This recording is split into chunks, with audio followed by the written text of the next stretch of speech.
ये उस दौर की बात है जब मुगलिया सल्तनत का परचम पूरे हिंदुस्तान पर लहरा रहा था और शहंशाह जलालुद्दीन मोहम्मद अकबर का नाम सूरज की तरह चमकता था। अकबर का दरबार सिर्फ अपनी शानो शौकत के लिए ही नहीं, बल्कि अपने नवरत्नों की बुद्धि और काबिलियत के लिए भी मशहूर था। और उन नवरत्नों में सबसे चमकदार सितारा था राजा बीरबल। बीरबल सिर्फ अकबर के मंत्री नहीं थे, वे उनके दोस्त थे, उनके भाई थे, उनके साये की तरह थे। अकबर की हर मुश्किल का हल बीरबल के पास होता था। उनकी दोस्ती की मिसालें दी जाती थी। ऐसा लगता था मानो अकबर और बीरबल एक ही सिक्के के दो पहलू हों, एक के बिना दूसरा अधूरा। लेकिन एक दिन दरबार में कुछ ऐसा हुआ जिसकी किसी ने कल्पना भी नहीं की थी। एक ऐसा दिन जब दोस्ती और वफादारी की इस मिसाल पर एक गहरा सवालिया निशान लग गया। उस सुबह जब दरबार लगा तो बादशाह अकबर अपने सिंहासन पर बैठे थे, लेकिन उनके चेहरे पर वो रोज वाली रौनक नहीं थी। वे खामोश थे, गंभीर थे और उनकी आंखों में एक अजीब सी ठंडक थी जिसे देखकर बड़े बड़े सूरमाओं के भी दिल कांप जाते थे। दरबार में एक अनकही खामोशी छाई हुई थी। हर कोई ये महसूस कर सकता था कि आज कुछ बहुत बड़ा होने वाला है। तभी अकबर ने अपनी भारी आवाज में बीरबल को पुकारा, राजा बीरबल। बीरबल अपनी जगह से उठे। उन्होंने बादशाह को सलाम किया और पूछा, हुक्म कीजिए जहांपना। अकबर ने बीरबल को ऊपर से नीचे तक एक ऐसी नजर से देखा जैसे वे उन्हें पहली बार देख रहे हों। फिर उन्होंने कहा, बीरबल, हमने तुम्हारी बुद्धिमानी के बहुत किस्से सुने हैं। लोग कहते हैं कि तुम्हारे लिए दुनिया में कुछ भी नामुमकिन नहीं है। आज हम तुम्हारी इसी काबिलियत का इम्तिहान लेना चाहते हैं। बीरबल ने सिर झुकाकर कहा, यह मेरा सौभाग्य है जहांपना, आप हुक्म करें। अकबर अपनी गद्दी से उठे, दरबार में टहलने लगे और फिर रुककर बोले, हमें 3 ऐसी चीजें चाहिए जो इस दुनिया में मौजूद ही नहीं है। ये सुनते ही पूरे दरबार में सन्नाटा छा गया। ये कैसा हुक्म था? जो चीज दुनिया में है ही नहीं, उसे कोई कैसे ला सकता है? अकबर ने अपनी बात जारी रखी। पहली चीज, अमरता का फल। एक ऐसा फल जिसे खाकर इंसान हमेशा के लिए अमर हो जाए। दूसरी चीज, धरती का न्याय। एक ऐसा तराजू जो ये बता सके कि इस धरती पर सबसे ज्यादा न्याय किसने किया है। और तीसरी और आखिरी चीज, खुदा का पैगाम। तुम्हें खुद खुदा से मिलकर उनका एक लिखित संदेश हमारे लिए लाना होगा। ये शर्तें सुनते ही दरबारियों के होश उड़ गए। ये कोई परीक्षा नहीं थी, ये तो बीरबल को सीधे सीधे मौत के मुंह में धकेलने जैसा था। अमरता का फल तो सिर्फ कहानियों में होता है। धरती का न्याय कोई तराजू कैसे तौल सकता है? और खुदा से मिलकर उनका पैगाम लाना, ये तो किसी इंसान के बस की बात ही नहीं थी। दरबार में मौजूद बीरबल के दुश्मन, खासकर वजीर आजम मीर सादिक, मन ही मन मुस्कुरा रहे थे। उन्हें लगा कि आज बीरबल का खेल खत्म हो गया, आज वो बुरी तरह फंसेगा। बीरबल का चेहरा भी एक पल के लिए पीला पड़ गया। उन्होंने बादशाह की आंखों में देखा। वहां कोई मजाक नहीं था। बादशाह बेहद गंभीर थे। बीरबल ने कांपती आवाज में पूछने की हिम्मत की, जहांपनाह, ये काम तो असंभव है। अकबर की आवाज में बिजली जैसी कड़क थी। अगर ये काम तुमसे नहीं होता तो हम ये मान लेंगे कि तुम्हारी सारी बुद्धिमानी झूठी है, तुम्हारी वफादारी एक दिखावा है और इस नाकामी की सजा होगी सजाए मौत। तुम्हें 1 महीने का वक्त दिया जाता है। 1 महीने के अंदर अगर तुम ये तीनों चीजें लेकर नहीं आए तो तुम्हारा सिर कलम कर दिया जाएगा। ये सुनते ही बीरबल के पैरों तले जमीन खिसक गई। ये क्या हो गया? उनके बादशाह, उनके दोस्त आज उनसे ऐसा क्यों कर रहे हैं? उन्होंने ऐसा क्या गुनाह कर दिया था? उनकी आंखों में आंसू आने को थे, लेकिन उन्होंने खुद को संभाला। उन्होंने सिर झुकाया और बस इतना कहा, जो हुक्म जहांपना। और फिर वे भारी कदमों से दरबार से बाहर निकल गए। उनके जाने के बाद दरबार में कानाफूसी का तूफान उठ खड़ा हुआ। कोई कहता, बादशाह बीरबल से तंग आ गए हैं। कोई कहता ये जरूर वजीर की कोई चाल है। लेकिन कोई भी ये समझ नहीं पा रहा था कि अकबर ने बीरबल को ऐसी सजा क्यों दी। दिन बीतने लगे। बीरबल अपने घर में कैद हो गए। उन्होंने खाना पीना छोड़ दिया। वे बस दिन रात सोचते रहते। ये कोई पहेली नहीं थी जिसे बुद्धि से सुलझाया जा सके। ये तो सीधे सीधे मौत का फरमान था। उनकी पत्नी ने उन्हें समझाने की बहुत कोशिश की। आप बादशाह से जाकर माफी मांग लीजिए, कह दीजिए कि ये काम आपसे नहीं होगा। लेकिन बीरबल जानते थे कि अकबर ने जो कह दिया वो पत्थर की लकीर है। हफ्ते बीत गए। बीरबल की हालत बिगड़ती जा रही थी। वे कमजोर हो गए थे। उनकी आंखों के नीचे काले घेरे पड़ गए थे।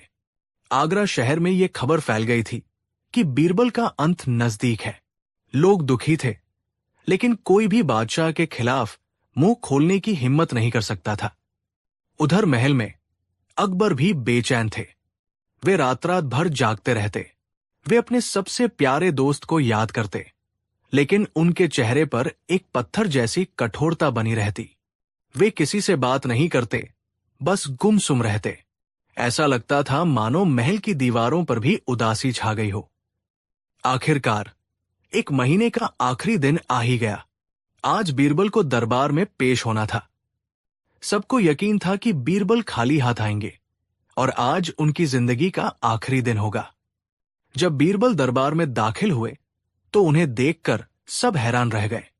वे बहुत कमजोर लग रहे थे, लेकिन उनकी आंखों में आज एक अजीब सी चमक थी, एक शांति थी, जैसे उन्होंने अपनी किस्मत को स्वीकार कर लिया हो। उनके हाथ में एक छोटा सा संदूक था। वे बादशाह के सिंहासन के सामने जाकर रुके। अकबर ने अपनी नजरों में बिना कोई भाव लाए पूछा, क्या तुम हमारी मांगी हुई चीजें ले आए हो बीरबल? बीरबल ने सिर झुकाया और कहा, जी जहांपनाह, मैं आपकी तीनों शर्तें पूरी करने की कोशिश करके आया हूं। यह सुनकर दरबार में एक हलचल मच गई। क्या बीरबल सचमुच असंभव को संभव कराए हैं? बीरबल ने वो संदूक खोला। उन्होंने उसमें से एक खूबसूरत चमकता हुआ सेब निकाला और बादशाह के सामने पेश करते हुए कहा, जहांपनाह, यह है अमरता का फल। इसे मैंने हिमालय की सबसे ऊंची चोटी पर बसे एक रहस्यमयी बाग से हासिल किया है। इसे खाकर कोई भी अमर हो सकता है, लेकिन इसकी एक शर्त है। अकबर ने पूछा, कैसी शर्त? बीरबल ने कहा, इस फल को सिर्फ वही इंसान खा सकता है जिसने अपनी जिंदगी में कभी कोई पाप न किया हो, कभी कोई झूठ न बोला हो और जिसके मन में कभी कोई बुरा ख्याल न आया हो। अगर किसी पापी ने इसे खा लिया तो वो उसी पल जलकर राख हो जाएगा। जहांपनाह, आप इस सल्तनत के सबसे नेक और महान इंसान हैं। आप ही इसे खाने के सबसे सही हकदार हैं। कृपया इसे स्वीकार करें। ये सुनते ही अकबर के हाथ वहीं रुक गए। वे जानते थे कि वे कितने भी महान बादशाह हों, लेकिन वे भी एक इंसान हैं। उनसे भी गलतियां हुई हैं। उन्होंने भी गुस्से में फैसले लिए हैं। वे इस फल को खाने का जोखिम नहीं उठा सकते थे। दरबार में मौजूद हर मंत्री, हर दरबारी ने अपनी गर्दन झुका ली। कोई भी खुद को इतना पाक साफ नहीं मानता था कि इस फल को छू भी सके। बीरबल मुस्कुराए और उस सेब को वापस संदूक में रख दिया। फिर उन्होंने संदूक में से एक छोटा पुराना सा तराजू निकाला। वो देखने में बहुत साधारण था। बीरबल ने कहा, जहांपनाह, यह है धरती का न्याय। यह कोई मामूली तराजू नहीं है। इसे मैंने एक महान साधु से प्राप्त किया है। इसके एक पलड़े पर अगर किसी इंसान को बिठाया जाए तो दूसरा पलड़ा खुद ब खुद उतना ही ऊपर उठता है जितना न्याय उस इंसान ने अपनी जिंदगी में किया हो। जहांपनाह, आप अकबर आजम हैं, न्याय के देवता है। आपसे ज्यादा न्याय इस धरती पर किसने किया होगा? आइए, इस तराजू पर बैठकर दुनिया को दिखा दीजिए कि आपका न्याय कितना ऊंचा है। अकबर एक बार फिर खामोश हो गए। वे जानते थे कि उन्होंने हजारों न्यायपूर्ण फैसले किए हैं, लेकिन कभी कभी सल्तनत को बचाने के लिए उन्हें कठोर और शायद अन्यायपूर्ण फैसले भी लेने पड़े थे। वे इस तराजू पर बैठने की हिम्मत नहीं कर सके। दरबार का कोई भी शख्स आगे नहीं आया। हर कोई जानता था कि इंसान होने के नाते उनसे कभी न कभी जाने अनजाने में अन्याय हुआ ही होगा। बीरबल ने उस तराजू को भी वापस संदूक में रख दिया। अब संदूक में सिर्फ एक मुड़ा तुड़ा पुराना सा कागज बचा था। बीरबल ने उसे बाहर निकाला और बादशाह के सामने पेश करते हुए कहा, और जहां पनाह, ये है खुदा का पैगाम। ये सुनते ही पूरे दरबार की सांसें रुक गई। अकबर ने कांपते हाथों से वो कागज लिया और उसे खोला। उस कागज पर लिखा था, मेरे प्यारे बंदे अकबर, बीरबल मुझ तक पहुंच गया था, लेकिन मैंने उसे वापस भेज दिया है। तुम बादशाहों का यही काम है, अपने सबसे काबिल और वफादार लोगों को बेवजह परेशान करके मेरे पास भेजते रहते हो। अपना काम खुद ठीक से करो और मेरे काम में दखल मत दो। और हां, अगली बार अगर बीरबल को भेजा तो मैं तुम्हें अपने पास बुला लूंगा। ये पैगाम पढ़ते ही अकबर की आंखों से आंसुओं की धारा बह निकली। वे अपनी गद्दी से उतरे, दौड़कर बीरबल के पास आए और उन्हें कसकर गले लगा लिया। वे रोते हुए बोले, हमें माफ कर दो बीरबल, हमें माफ कर दो, हमने तुम पर बहुत बड़ा जुल्म किया। दरबार में मौजूद हर शख्स हैरान था। ये क्या हो रहा है? बादशाह बीरबल से माफी क्यों मांग रहे हैं? अकबर ने खुद को संभाला और फिर उन्होंने वो राज खोला जिसने पिछले एक महीने से सबको परेशान कर रखा था। अकबर ने कहा, आज से एक महीने पहले हमारे सबसे बड़े दुश्मन तुरान के शाह का एक गुप्त संदेशवाहक पकड़ा गया था। उसके पास से एक खत मिला जिसमें लिखा था कि हमारे दरबार में ही कोई ऐसा मंत्री है जो उनसे मिल गया है और सल्तनत के सारे राज उन्हें बेच रहा है। उस खत में यह भी लिखा था कि वो गद्दार हमारे सबसे करीबी लोगों में से एक है। यह सुनकर दरबार में हड़कंप मच गया। अकबर ने आगे कहा, हमें शक हर किसी पर था। हम समझ नहीं पा रहे थे कि कौन दोस्त है और कौन दुश्मन। अगर यह खबर बाहर निकल जाती तो सल्तनत में बगावत हो सकती थी। तब हमने एक योजना बनाई। हमने सोचा कि जो गद्दार है वो बीरबल से सबसे ज्यादा जलता है। अगर हम बीरबल को ही खत्म करने का नाटक करें तो वो गद्दार खुशी से फूला नहीं समाएगा और कोई न कोई गलती जरूर करेगा। इसीलिए हमने बीरबल पर यह जुल्म किया। हमने उसे यह असंभव काम दिया और मौत की सजा सुनाई ताकि असली गद्दार को लगे कि उसका सबसे बड़ा कांटा रास्ते से हट रहा है। और हमारी योजना काम कर गई। अकबर ने अपने सेनापति को इशारा किया। सेनापति कुछ सिपाहियों के साथ आगे बढ़ा और सीधे वजीर आजम मीर सादिक के पीछे जाकर खड़ा हो गया। अकबर ने गरजते हुए कहा, जब बीरबल को सजा सुनाई गई तो सिर्फ एक ही शख्स था जो अंदर ही अंदर जश्न मना रहा था। वो था मीर सादिक। उसने उसी रात तुरान के शाह को एक और खत भेजा जिसमें लिखा था, आपका काम हो गया है। बीरबल का अंत नजदीक है। अब सल्तनत पर कब्जा करने का सही वक्त है।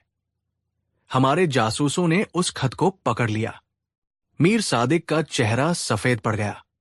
वो भागने की कोशिश करने लगा, लेकिन सिपाहियों ने उसे पकड़ लिया। अकबर ने बीरबल की ओर मुड़कर कहा, बीरबल, हमें माफ कर दो। हमें अपनी सल्तनत को बचाने के लिए अपने सबसे प्यारे दोस्त की जान को दांव पर लगाना पड़ा। ये एक महीने हमारे लिए भी किसी जहन्नुम से कम नहीं थे।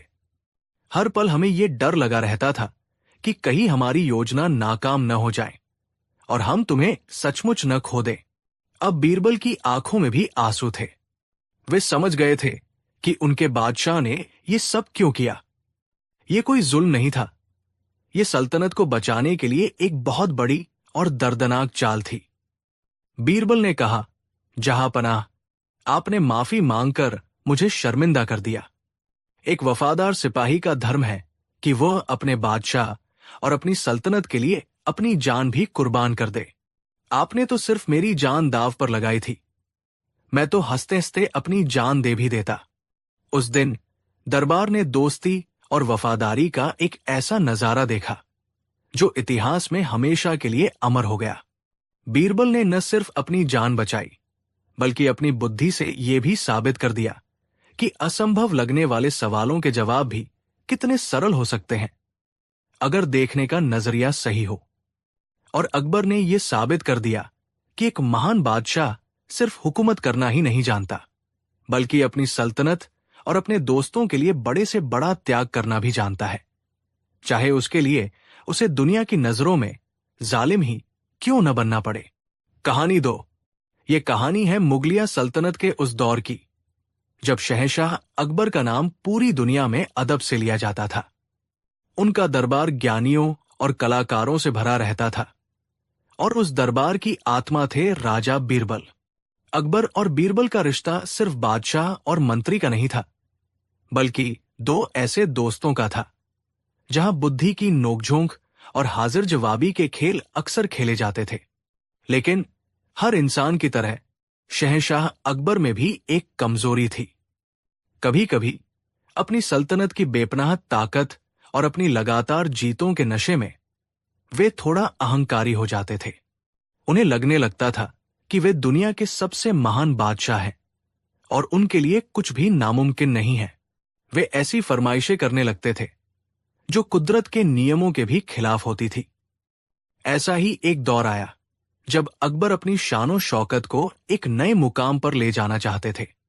उन्होंने अपने दरबार में ऐलान किया, हम चाहते हैं कि हमारे लिए एक ऐसा महल बनाया जाए जो हवा में श्वेबी, एक ऐसा महल जिसके नीचे कोई जमीन न हो, कोई खंभा न हो, वो बस बादलों के बीच तैरता रहे।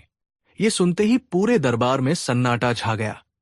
हवा में तैरता हुआ महल, ये तो सरासर पागलपन था। बड़े बड़े इंजीनियरों और वास्तुकारों ने अपने सिर झुका लिए। वजीर आजम जफर खान, जो हमेशा बीरबल को नीचा दिखाने का मौका ढूंढता था, आगे आया और बोला, जहां पनाह, ये काम तो सिर्फ खुदा ही कर सकता है, किसी इंसान के बस का नहीं। अकबर का चेहरा गुस्से से लाल हो गया। क्या हमारी सल्तनत में कोई इतना काबिल नहीं जो हमारी एक छोटी सी ख्वाहिश पूरी कर सके? बीरबल, तुम चुप क्यों हो? क्या तुम्हारे पास भी कोई जवाब नहीं है? सबकी निगाहें बीरबल पर टिक गई। सबको लगा कि आज पहली बार बीरबल भी हार मान लेंगे। बीरबल अपनी जगह से उठे। उन्होंने बादशाह को सलाम किया और उनके चेहरे पर एक रहस्यमयी मुस्कान थी। उन्होंने कहा, जहां पनाह, हवा में तैरता हुआ महल तो बच्चे बनाते हैं। मैं आपके लिए इससे भी कहीं ज्यादा बड़ी और अविश्वसनीय चीज का इंतजाम कर सकता हूं। अकबर की आंखों में चमक आ गई। क्या? इससे भी बड़ी चीज? बताओ, क्या है वो? बीरबल ने अपनी आवाज को और धीमा और रहस्यमयी बनाते हुए कहा, जहां पनाह, मैंने एक ऐसे चमत्कारी व्यक्ति को ढूंढ निकाला है जो घोड़े को पंख लगाकर उसे उड़ाना सिखा सकता है। एक असली, जीता जागता, उड़ने वाला घोड़ा। ये सुनते ही दरबार में जैसे भूचाल आ गया। किसी को अपने कानों पर यकीन नहीं हो रहा था। उड़ने वाला घोड़ा? ये तो हवा में महल बनाने से भी ज्यादा नामुमकिन बात थी। जफर खान मन ही मन हंसा। मूर्ख, आज तू खुद अपने ही जाल में फंस गया। अब कहां से लाएगा उड़ने वाला घोड़ा? लेकिन अकबर, जो अपनी महानता के नशे में चूर थे, इस ख्याल से ही रोमांचित हो उठे। वे कल्पना करने लगे कि जब वे एक उड़ने वाले घोड़े पर बैठकर अपनी सल्तनत के ऊपर से गुजरेंगे तो दुनिया के बाकी बादशाहों का क्या हाल होगा। उन्होंने उत्साहित होकर कहा, वाह बीरबल, ये तो कमाल की बात है। हम चाहते हैं कि वो घोड़ा फौरन हमारे सामने पेश किया जाए। बीरबल ने सिर झुकाकर कहा, जहां पनाह, ये कोई मामूली घोड़ा नहीं है, ये एक दिव्य प्राणी है। उसे इंसानों के बीच उड़ने की ट्रेनिंग देने में वक्त लगेगा। उस चमत्कारी उस्ताद का कहना है कि उसे ठीक 6 महीने का वक्त चाहिए और इस काम के लिए उसे पूरी एकांत जगह और 1 लाख सोने की अशर्फियों की जरूरत पड़ेगी। 1 लाख अशर्फिया, ये बहुत बड़ी रकम थी। लेकिन अकबर अपनी ख्वाहिश के आगे कुछ भी सुनने को तैयार नहीं थे। उन्होंने फौरन शाही खजाने से 1 लाख अशर्फिया देने का हुक्म दे दिया और शहर के बाहर एक बहुत बड़े अस्तबल को खाली करवाकर उस उस्ताद और घोड़े के लिए दे दिया गया। बीरबल ने एक और शर्त रखी, जहां पनाह, उस्ताद का कहना है कि इन 6 महीनों के दौरान कोई भी, यहां तक कि आप भी, उस अस्तबल के पास नहीं जा सकता, वरना घोड़े का ध्यान भटकेगा और उसकी दिव्य शक्तियां खत्म हो जाएंगी। अकबर ने सारी शर्तें मान ली। अब पूरे आगरा में, बल्कि पूरी सल्तनत में बस एक ही चर्चा थी, बीरबल का उड़ने वाला घोड़ा। दिन बीतने लगे, फिर हफ्ते और फिर महीने। हर कोई बेसब्री से उस चमत्कार का इंतजार कर रहा था। जफर खान चैन से नहीं बैठा था। उसे यकीन था कि बीरबल कोई बहुत बड़ा धोखा कर रहा है। उसने कई बार चुपके से उस अस्तबल में झांकने की कोशिश की, लेकिन बीरबल ने वहां इतने कड़े पहरे बिठा रखे थे कि कोई परिंदा भी पर नहीं मार सकता था। उधर अकबर का सब्र जवाब दे रहा था। वे हर रोज बीरबल से पूछते, बीरबल, हमारे घोड़े की ट्रेनिंग कहां तक पहुंची? क्या उसने उड़ना शुरू कर दिया? बीरबल हर बार एक नया और दिलचस्प जवाब देते। जहां पनाह, अभी वो जमीन से 4 फुट ऊपर उछलना सीख गया है। या जहां पनाह, कल रात तो वो अस्तबल की छत पर जाकर बैठ गया था। ये सुनकर अकबर की उत्सुकता और भी बढ़ जाती। वे अपने ख्यालों में खुद को उस उड़ने वाले घोड़े की पीठ पर सवार देखने लगे थे। आखिरकार 6 महीने का लंबा इंतजार खत्म हुआ। वो दिन आ ही गया जब बीरबल को वो उड़ने वाला घोड़ा बादशाह के सामने पेश करना था। आगरा के बाहर एक बहुत बड़े मैदान में एक शानदार आयोजन किया गया। लाखों की भीड़ जमा थी। दूर दूर के राज्यों से राजा महाराजा भी इस अनोखे चमत्कार को देखने आए थे। मैदान के बीचों बीच एक बहुत बड़ा और ऊंचा पर्दा लगाया गया था, जिसके पीछे उस घोड़े को रखा गया था। बादशाह अकबर अपने शाही सिंहासन पर विराजमान थे। उनका चेहरा गर्व और उत्साह से दमक रहा था। आज वे दुनिया को अपनी ताकत का सबसे बड़ा सबूत दिखाने वाले थे। बीरबल मंच पर आए। उन्होंने बादशाह को सलाम किया और भीड़ की ओर देखकर बोलना शुरू किया। शहंशाह हिंदुस्तान और यहां मौजूद सभी मेहमानों, आज आप सब उस चमत्कार के गवाह बनने जा रहे हैं जो इतिहास में पहले कभी नहीं हुआ। आज आपके सामने एक ऐसा घोड़ा पेश किया जाएगा जो हवा से बातें करेगा। लेकिन इस दिव्य प्राणी को देखने और इसे उड़ता हुआ महसूस करने की एक बहुत ही खास और बहुत ही जरूरी शर्त है। सब लोग कान लगाकर सुनने लगे। बीरबल ने अपनी आवाज में गंभीरता लाते हुए कहा, यह घोड़ा एक पवित्र आत्मा है। यह सिर्फ उसी इंसान को दिखाई देगा और सिर्फ उसी इंसान के सामने उड़ेगा जो अपने मन, वचन और कर्म से पूरी तरह से शुद्ध हो। यानी इस घोड़े को सिर्फ वही इंसान देख सकता है जो अपने बाप का असली बेटा हो।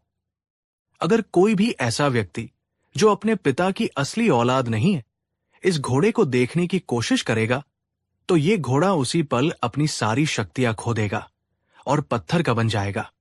ये शर्त सुनते ही मैदान में एक अजीब सी खामोशी छा गई।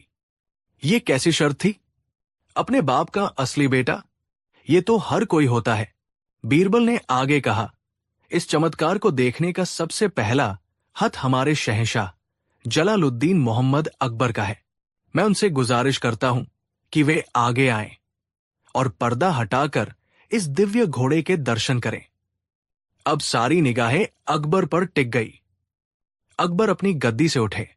वे पर्दे की तरफ बढ़ने लगे, लेकिन उनके कदम अचानक धीमे पड़ गए। उनके माथे पर पसीने की बूंदें छलक आई। वे सोचने लगे, मैं शहंशाह हूं, ये सच है, लेकिन इंसान तो मैं भी हूं। क्या मैं दावे से कह सकता हूं कि मेरे खून में कोई मिलावट नहीं है? मेरी मां हरम की दूसरी बेगम, क्या पता अगर मैं अपने बाप का असली बेटा नहीं निकला और मेरे पर्दा हटाते ही घोड़ा पत्थर का बन गया, तो पूरी दुनिया के सामने मेरी कितनी बेइज्जती होगी। सल्तनत की नाक कट जाएगी। ये ख्याल आते ही अकबर के पैर कांप गए। वे 2 कदम आगे बढ़कर रुक गए। उन्होंने बीरबल से कहा, बीरबल, हम बादशाह हैं। हमारा काम सल्तनत चलाना है, चमत्कार देखना नहीं। हम चाहते हैं कि हमारे सबसे वफादार वजीर आजम जफर खान इस रस्म को पूरा करें। अब गेंद जफर खान के पाले में थी। जफर खान, जो बीरबल को फंसाना चाहता था, खुद फंस गया। वो भी वही सोचने लगा जो अकबर सोच रहे थे। अगर वो आगे नहीं बढ़ा तो लोग उसे डरपोक कहेंगे, और अगर वो आगे बढ़ा और घोड़ा पत्थर का बन गया तो उस पर हरामजादे होने का ठप्पा लग जाएगा। जफर खान का चेहरा पीला पड़ गया। उसने हकलाते हुए कहा, जहां जहां पनाह, मैं तो आपका एक छोटा सा सेवक हूं। ये हद तो दरबार के मुख्य सेनापति का होना चाहिए। अब सेनापति की हालत खराब हो गई। उसने भी वही बहाना बनाया और ये मौका शाही खजांची को दे दिया। खजांची ने काजी को, काजी ने किसी और को। एक एक करके दरबार का हर बड़ा मंत्री, हर बड़ा अमीर कोई न कोई बहाना बनाकर पीछे हटने लगा। कोई भी ये जोखिम उठाने को तैयार नहीं था कि कहीं उसकी असलियत पूरी दुनिया के सामने ना आ जाए। देखते ही देखते मंच पर खड़े सारे बड़े बड़े तुर्रम खानों ने अपनी गर्दन झुका ली। अब बीरबल उस लाखों की भीड़ की ओर मुड़े और जोर से बोले, क्या इस भीड़ में कोई एक भी ऐसा सूरमा मौजूद है जो अपनी सच्चाई पर यकीन करता हो और आगे आकर इस पर्दे को हटाने की हिम्मत कर सके? पूरी भीड़ में एक गहरा सन्नाटा छा गया। लाखों लोग थे, लेकिन किसी एक में भी इतनी हिम्मत नहीं हुई कि वो आगे बढ़ सके। हर कोई एक दूसरे का मुंह देख रहा था। हर किसी के मन में वही शक था, वही डर था। जब काफी देर तक कोई आगे नहीं आया तो बीरबल जोर से हंसने लगे। वे बादशाह अकबर के पास गए और धीरे से उनके कान में फुसफुसाए, जहां पनाह, अब आप समझे? जब इस दुनिया में कोई एक इंसान इस बात का यकीन नहीं कर सकता कि वो अपने बाप की असली औलाद है, तो फिर आप एक उड़ने वाले घोड़े जैसी नामुमकिन चीज पर यकीन कैसे कर सकते हैं? ये सुनते ही अकबर को जैसे किसी ने नींद से जगा दिया हो। उन्हें अपनी गलती का एहसास हुआ। वे समझ गए कि बीरबल ने ये सारा नाटक क्यों किया। ये कोई घोड़ा उड़ाने का चमत्कार नहीं था। ये तो बादशाह को उनकी इंसान होने की हकीकत का आईना दिखाने का एक तरीका था। अकबर को समझ में आ गया कि बीरबल उन्हें ये सिखाना चाहते थे कि एक बादशाह को अपनी ताकत के नशे में ऐसी ख्वाहिशें नहीं पालनी चाहिए जो कुदरत के खिलाफ हों और जिन्हें पूरा करने में सल्तनत का खजाना और वक्त बर्बाद हो। अकबर शर्मिंदा थे, लेकिन उनकी आंखों में बीरबल के लिए सम्मान और भी ज्यादा बढ़ गया था। उन्होंने अपनी गलती को भरे मैदान में स्वीकार किया। उन्होंने ऐलान किया, बीरबल ने आज घोड़े को नहीं बल्कि हम सबको उड़ाया है। उन्होंने हमें हमारी हकीकत की जमीन पर वापस लाकर पटक दिया है। हम मानते हैं कि हमने एक मूर्खतापूर्ण ख्वाहिश की थी। फिर उन्होंने बीरबल से पूछा, लेकिन बीरबल, ये बताओ कि पर्दे के पीछे है क्या, और उन 1,00,000 अशरफियों का क्या हुआ? बीरबल मुस्कुराए और उन्होंने सिपाहियों को पर्दा हटाने का इशारा किया। जब पर्दा हटा तो लोगों ने देखा कि पीछे कोई उड़ने वाला घोड़ा नहीं, बल्कि एक साधारण सा गधा खड़ा घास चर रहा था। ये देखकर पूरा मैदान ठहाकों से गूंज उठा। खुद बादशाह अकबर भी अपनी हंसी नहीं रोक पाए। बीरबल ने कहा, जहां पनाह, ये है वो प्राणी जो 6 महीने से शाही मेहमानवाजी का लुत्फ उठा रहा था। और रही बात 1,00,000 अशरफियों की, तो वो मैंने सल्तनत के उन सभी गरीब किसानों में बंटवा दी है जिनकी फसलें इस साल सूखे की वजह से बर्बाद हो गई थी। क्योंकि एक बादशाह की असली शान हवा में उड़ने वाले घोड़े से नहीं, बल्कि अपनी प्रजा के खुशहाल चेहरों से होती है। उस दिन बीरबल ने न सिर्फ बादशाह अकबर को एक बहुत बड़ा सबक सिखाया, बल्कि ये भी साबित कर दिया कि सबसे बड़ा मूर्ख वो नहीं है जिसे बनाया जाता है, बल्कि वह है जो नामुमकिन सपनों के पीछे भागकर अपनी हकीकत को भूल जाता है। और इस तरह बीरबल ने बादशाह को मूर्ख बनाकर उन्हें पहले से कहीं ज्यादा बुद्धिमान बना दिया था। कहानी 3। ये कहानी उस दौर की है जब हिंदुस्तान पर शहंशाह जलालुद्दीन मोहम्मद अकबर की हुकूमत थी और आगरा मुगलिया सल्तनत का दिल हुआ करता था। अकबर का दरबार सिर्फ अपनी दौलत और ताकत के लिए ही नहीं, बल्कि अपनी बुद्धि और न्याय के लिए भी मशहूर था। और इस बुद्धि के सबसे बड़े प्रतीक थे उनके नवरत्न राजा बीरबल। बीरबल की हाजिर जवाबी और मुश्किल से मुश्किल गुत्थियों को सुलझाने की कला के किस्से सरहदों के पार तक फैले हुए थे। एक दिन जब शाही दीवान आम अपनी पूरी शानो शौकत के साथ सजा हुआ था, दरबार की कार्यवाही चल रही थी, तभी एक हरकारे ने आकर इत्तिला दी कि फारस के शाह ने अपने 3 सबसे खास दूतों को एक विशेष संदेश के साथ भेजा है। ये सुनते ही दरबार में एक खामोशी छा गई। फारस एक शक्तिशाली सल्तनत थी और उसके दूतों का आना कोई मामूली बात नहीं थी। बादशाह अकबर ने उन्हें पूरे सम्मान के साथ दरबार में पेश करने का हुक्म दिया। कुछ ही पलों में 3 लंबे चौड़े शाही लिबास पहने हुए लोग दरबार में दाखिल हुए। उनके चेहरे पर ज्ञान का ऐसा तेज था और आंखों में ऐसी गहराई कि उन्हें देखकर कोई भी कह सकता था कि ये कोई साधारण दूत नहीं, बल्कि अपने देश के सबसे बड़े विद्वान और ज्ञानी हैं। उन्होंने बादशाह अकबर को झुककर सलाम किया, लेकिन उनके चेहरे पर कोई मुस्कान नहीं थी। वे पत्थर की मूरत की तरह शांत और गंभीर थे। उनके मुखिया ने आगे बढ़कर एक रेशमी खत बादशाह को पेश किया। अकबर ने खत खोला और उसे पढ़ना शुरू किया। जैसे जैसे वे खत पढ़ते गए, उनके माथे पर चिंता की लकीरें गहरी होती गई। खत पढ़ने के बाद उन्होंने एक लंबी सांस ली और पूरे दरबार पर एक नजर डाली। हवा में एक अनकही खामोशी घुल गई थी। अकबर ने अपनी भारी आवाज में कहा, फारस के शाह ने हमें दोस्ती का पैगाम भेजा है, लेकिन इस दोस्ती की शुरुआत से पहले उन्होंने हमारी मेहमानवाजी और हमारी बुद्धि की परीक्षा लेने का फैसला किया है। दरबार के वजीर आजम ने आगे बढ़कर पूछा, जहां पनाह, ऐसी कौन सी परीक्षा है? अकबर ने खत की ओर इशारा करते हुए कहा, फारस के ये 3 मेहमान हमारे मेहमान बनकर तब तक रहेंगे जब तक हम इनकी एक अजीब शर्त पूरी नहीं कर देते। अगर हम शर्त पूरी करने में नाकाम रहे तो ये माना जाएगा कि हिंदुस्तान की सल्तनत में न तो मेहमानों का सम्मान करना आता है और न ही यहां कोई बुद्धिमान व्यक्ति है। यह सुनकर पूरे दरबार में कानाफूसी शुरू हो गई। ये सिर्फ मेहमानवाजी की बात नहीं थी, ये पूरी मुगलिया सल्तनत की इज्जत का सवाल था। एक दरबारी ने हिम्मत करके पूछा, हुजूर, आखिर शर्त क्या है? अकबर ने उन 3 मेहमानों की ओर देखा जो अभी भी बिना किसी भाव के खड़े थे। फिर उन्होंने कहा, इनकी शर्त है कि इन्हें एक ऐसी दावत दी जाए जिसमें 3 बातें पूरी हों। पहली शर्त, हमें भूख भी लगे और हमारा पेट भी न भरे। दूसरी शर्त, हम खाए भी और हमारे होंठ भी नहीं ले। और तीसरी शर्त, जो कुछ भी हमें परोसा जाए वो इस दुनिया का भी हो और इस दुनिया का न भी हो। ये शर्तें सुनते ही पूरा दरबार सन्न रह गया। ये क्या बकवास थी? ऐसी दावत तो आज तक न किसी ने दी थी, न किसी ने खाई थी। ये तो सरासर नामुमकिन था। ऐसा खाना कहां मिलेगा जिससे भूख तो लगे पर पेट न भरे? कोई कैसे खा सकता है बिना होंठ हिलाए? और ऐसी कौन सी चीज है जो इस दुनिया की होकर भी इस दुनिया की नहीं है? दरबार के बड़े बड़े मंत्री और सलाहकार एक दूसरे का मुंह ताकने लगे।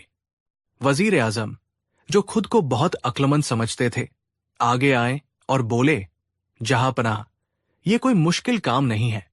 हम इनके लिए दुनिया के सबसे लजीज पकवान बनवाएंगे। शायद इनका मतलब है कि खाना इतना स्वादिष्ट हो कि खाते रहने का मन करे। अकबर ने इजाजत दे दी। उस शाम उन 3 मेहमानों के लिए एक शानदार दावत का आयोजन किया गया। सोने चांदी के बर्तनों में 50 से ज्यादा तरह के पकवान परोसे गए। उनकी खुशबू से पूरा महल महक रहा था। लेकिन उन तीनों मेहमानों ने एक दाने को भी हाथ नहीं लगाया। उन्होंने बस इतना कहा, यह हमारी शर्तों को पूरा नहीं करता, इसे खाकर तो हमारा पेट भर जाएगा। अगले दिन एक और कोशिश की गई।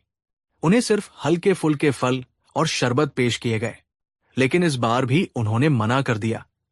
इसे खाने के लिए भी होंठ हिलाने पड़ेंगे।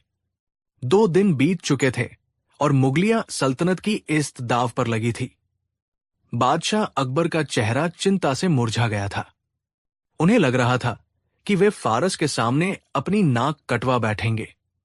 दरबार का कोई भी व्यक्ति इस पहेली को सुलझा नहीं पा रहा था। तभी बादशाह को अपने सबसे भरोसेमंद सलाहकार की याद आई, बीरबल। बीरबल पिछले 2 दिनों से दरबार में मौजूद नहीं थे। वे किसी जरूरी काम से शहर से बाहर गए हुए थे। अकबर ने फौरन सिपाहियों को दौड़ाया और बीरबल को वापस बुलाने का हुक्म दिया। अगली सुबह जब बीरबल दरबार में हाजिर हुए तो उन्होंने बादशाह को बहुत परेशान पाया। उन्होंने पूरी बात जानी और उन 3 शर्तों को ध्यान से सुना। सब लोग बीरबल के चेहरे की ओर देख रहे थे, ये जानने के लिए कि क्या उनके पास इस नामुमकिन पहेली का कोई हल है। बीरबल के चेहरे पर एक हल्की सी मुस्कान आई। उन्होंने बादशाह से कहा, जहां पनाह, आप चिंता न करें। हिंदुस्तान की मेहमानवाजी में कोई कमी नहीं रहेगी। मुझे बस 1 दिन का समय और कुछ इंतजाम करने की इजाजत दीजिए। अकबर ने पूछा, तुम्हें क्या चाहिए बीरबल? बीरबल ने कहा, मुझे महल का एक शांत, एकांत कमरा चाहिए। उस कमरे में रोशनी कम हो और बैठने के लिए सिर्फ 3 आरामदायक गद्दे हों। और हां, जब मैं उन मेहमानों को दावत दूं तो उस कमरे में मेरे और उन 3 मेहमानों के सिवा और कोई नहीं होना चाहिए, यहां तक कि आप भी नहीं। जहां पनाह। ये सुनकर सब हैरान रह गए। ये कैसी दावत की तैयारी थी? न बावर्ची, न पकवान, न शाही इंतजाम। वजीर आजम ने ताना कसते हुए कहा, लगता है बीरबल ने पहले ही हार मान ली है और अब अपनी बेइज्जती छिपाने के लिए ये नाटक कर रहा है। लेकिन अकबर को बीरबल पर पूरा भरोसा था। उन्होंने बीरबल को इजाजत दे दी। अगले दिन शाम का वक्त था। पूरे महल में एक अजीब सा सस्पेंस था। हर कोई जानना चाहता था कि बीरबल आखिर करने क्या वाले हैं। उन 3 फारसी मेहमानों को उस खास कमरे में ले जाया गया। कमरा वाकई बहुत सादा था। धीमी धीमी रोशनी के लिए बस कुछ दिए जल रहे थे। जमीन पर कीमती कालीन बिछा था और उस पर 3 गद्दे लगे थे। मेहमान जाकर अपनी अपनी जगह पर बैठ गए। उनके चेहरे पर अभी भी वही गंभीरता थी। कुछ देर बाद बीरबल कमरे में दाखिल हुए। उनके हाथ में न कोई खाने की थाली थी, न कोई शरबत का प्याला। वे खाली हाथ थे। उन्होंने मेहमानों को सलाम किया और उनके सामने वाले गद्दे पर बैठ गए। मेहमानों के मुखिया ने अपनी भारी आवाज में पूछा, क्या यही है तुम्हारी दावत? हम यहां तुम्हारा मुंह देखने नहीं आए हैं। बीरबल मुस्कुराए और बोले, जनाब, दावत तो अब शुरू होगी, बस आप सब्र रखें। ये कहकर बीरबल ने अपनी आंखें बंद कर ली। कुछ पल की खामोशी के बाद उन्होंने एक कहानी सुनानी शुरू की। ये कहानी थी ज्ञान और बुद्धि की, ब्रह्मांड के रहस्यों की और इंसान के जीवन के मकसद की। बीरबल की आवाज में ऐसा जादू था कि वे तीनों मेहमान मंत्रमुग्ध होकर उन्हें सुनने लगे। एक कहानी खत्म हुई तो बीरबल ने दूसरी शुरू कर दी। फिर उन्होंने फारस के महान कवियों की शायरी सुनानी शुरू की। वे उनसे दर्शन और विज्ञान पर ऐसी गहरी बातें करने लगे जो उन्होंने पहले कभी नहीं सुनी थी। घंटे बीतते गए, रात गहरी होती गई। बीरबल लगातार बोलते रहे और वे तीनों मेहमान किसी समाधि में बैठे हुए से उन्हें सुनते रहे। उनकी आंखों में अब गंभीरता की जगह एक अजीब सी चमक थी, एक प्यास थी और जानने की और सुनने की। जब सुबह की पहली किरण फूटने वाली थी तब बीरबल चुप हुए। कमरे में एक गहरी शांति छा गई। तभी मेहमानों के मुखिया ने अपनी आंखें खोली। उनके चेहरे पर अब पत्थर जैसी कठोरता नहीं, बल्कि एक गहरी संतुष्टि और सम्मान का भाव था। उन्होंने धीरे से कहा, हम तृप्त हो गए। बीरबल ने सिर झुकाकर पूछा, क्या आपकी तीनों शर्तें पूरी हुई? मुखिया ने मुस्कुराते हुए जवाब दिया, हां, बिल्कुल हुई। पहली शर्त थी कि हमें भूख भी लगे और पेट भी न भरे। तुमने हमें ज्ञान का भोजन कराया। ये एक ऐसा भोजन है जिसे जितना भी पाओ उसकी भूख और बढ़ती जाती है, लेकिन ये कभी पेट में भारीपन महसूस नहीं कराता। हम रात भर ज्ञान का रस पीते रहे, हमारी भूख बढ़ती गई पर हमारा पेट नहीं भरा। दूसरी शर्त थी कि हम खाए भी और हमारे होंठ भी नहीं ले। हमने ये ज्ञान का भोजन अपने कानों से खाया। हमने रात भर तुम्हारे शब्दों को पिया, लेकिन हमें एक बार भी अपने होंठ हिलाने की जरूरत नहीं पड़ी। और तुम्हारी तीसरी और सबसे मुश्किल शर्त थी कि जो परोसा जाए वो इस दुनिया का भी हो और इस दुनिया का न भी हो। तुमने हमें जो ज्ञान और इज्जत परोसी वो इसी दुनिया में कमाई जाती है, यही सीखी और सिखाई जाती है। लेकिन इसका स्वरूप भौतिक नहीं है। इसे न छुआ जा सकता है, न देखा जा सकता है। ये इस दुनिया की होकर भी इस दुनिया की किसी चीज की तरह नहीं है। ये आत्मा का भोजन है। ये कहकर वे तीनों मेहमान अपनी जगह से खड़े हुए और उन्होंने बीरबल के सामने सिर झुका दिया। हम अपनी हार स्वीकार करते हैं। हमारे शाह ने सच ही कहा था कि हिंदुस्तान की असली दौलत उसके खजाने में नहीं, बल्कि बीरबल जैसे बुद्धिमानों के दिमाग में है। जब सुबह वे तीनों मेहमान और बीरबल उस कमरे से बाहर निकले तो उनके चेहरों पर एक अलग ही नूर था। बादशाह अकबर और पूरा दरबार बेसब्री से इंतजार कर रहा था। मेहमानों ने बादशाह अकबर से कहा, जहांपनाह, आपकी मेहमान नवाजी लाजवाब थी। हम ऐसी दावत जिंदगी भर नहीं भूलेंगे। राजा बीरबल ने हमें जो खिलाया वो दुनिया का कोई भी बावर्ची नहीं बना सकता।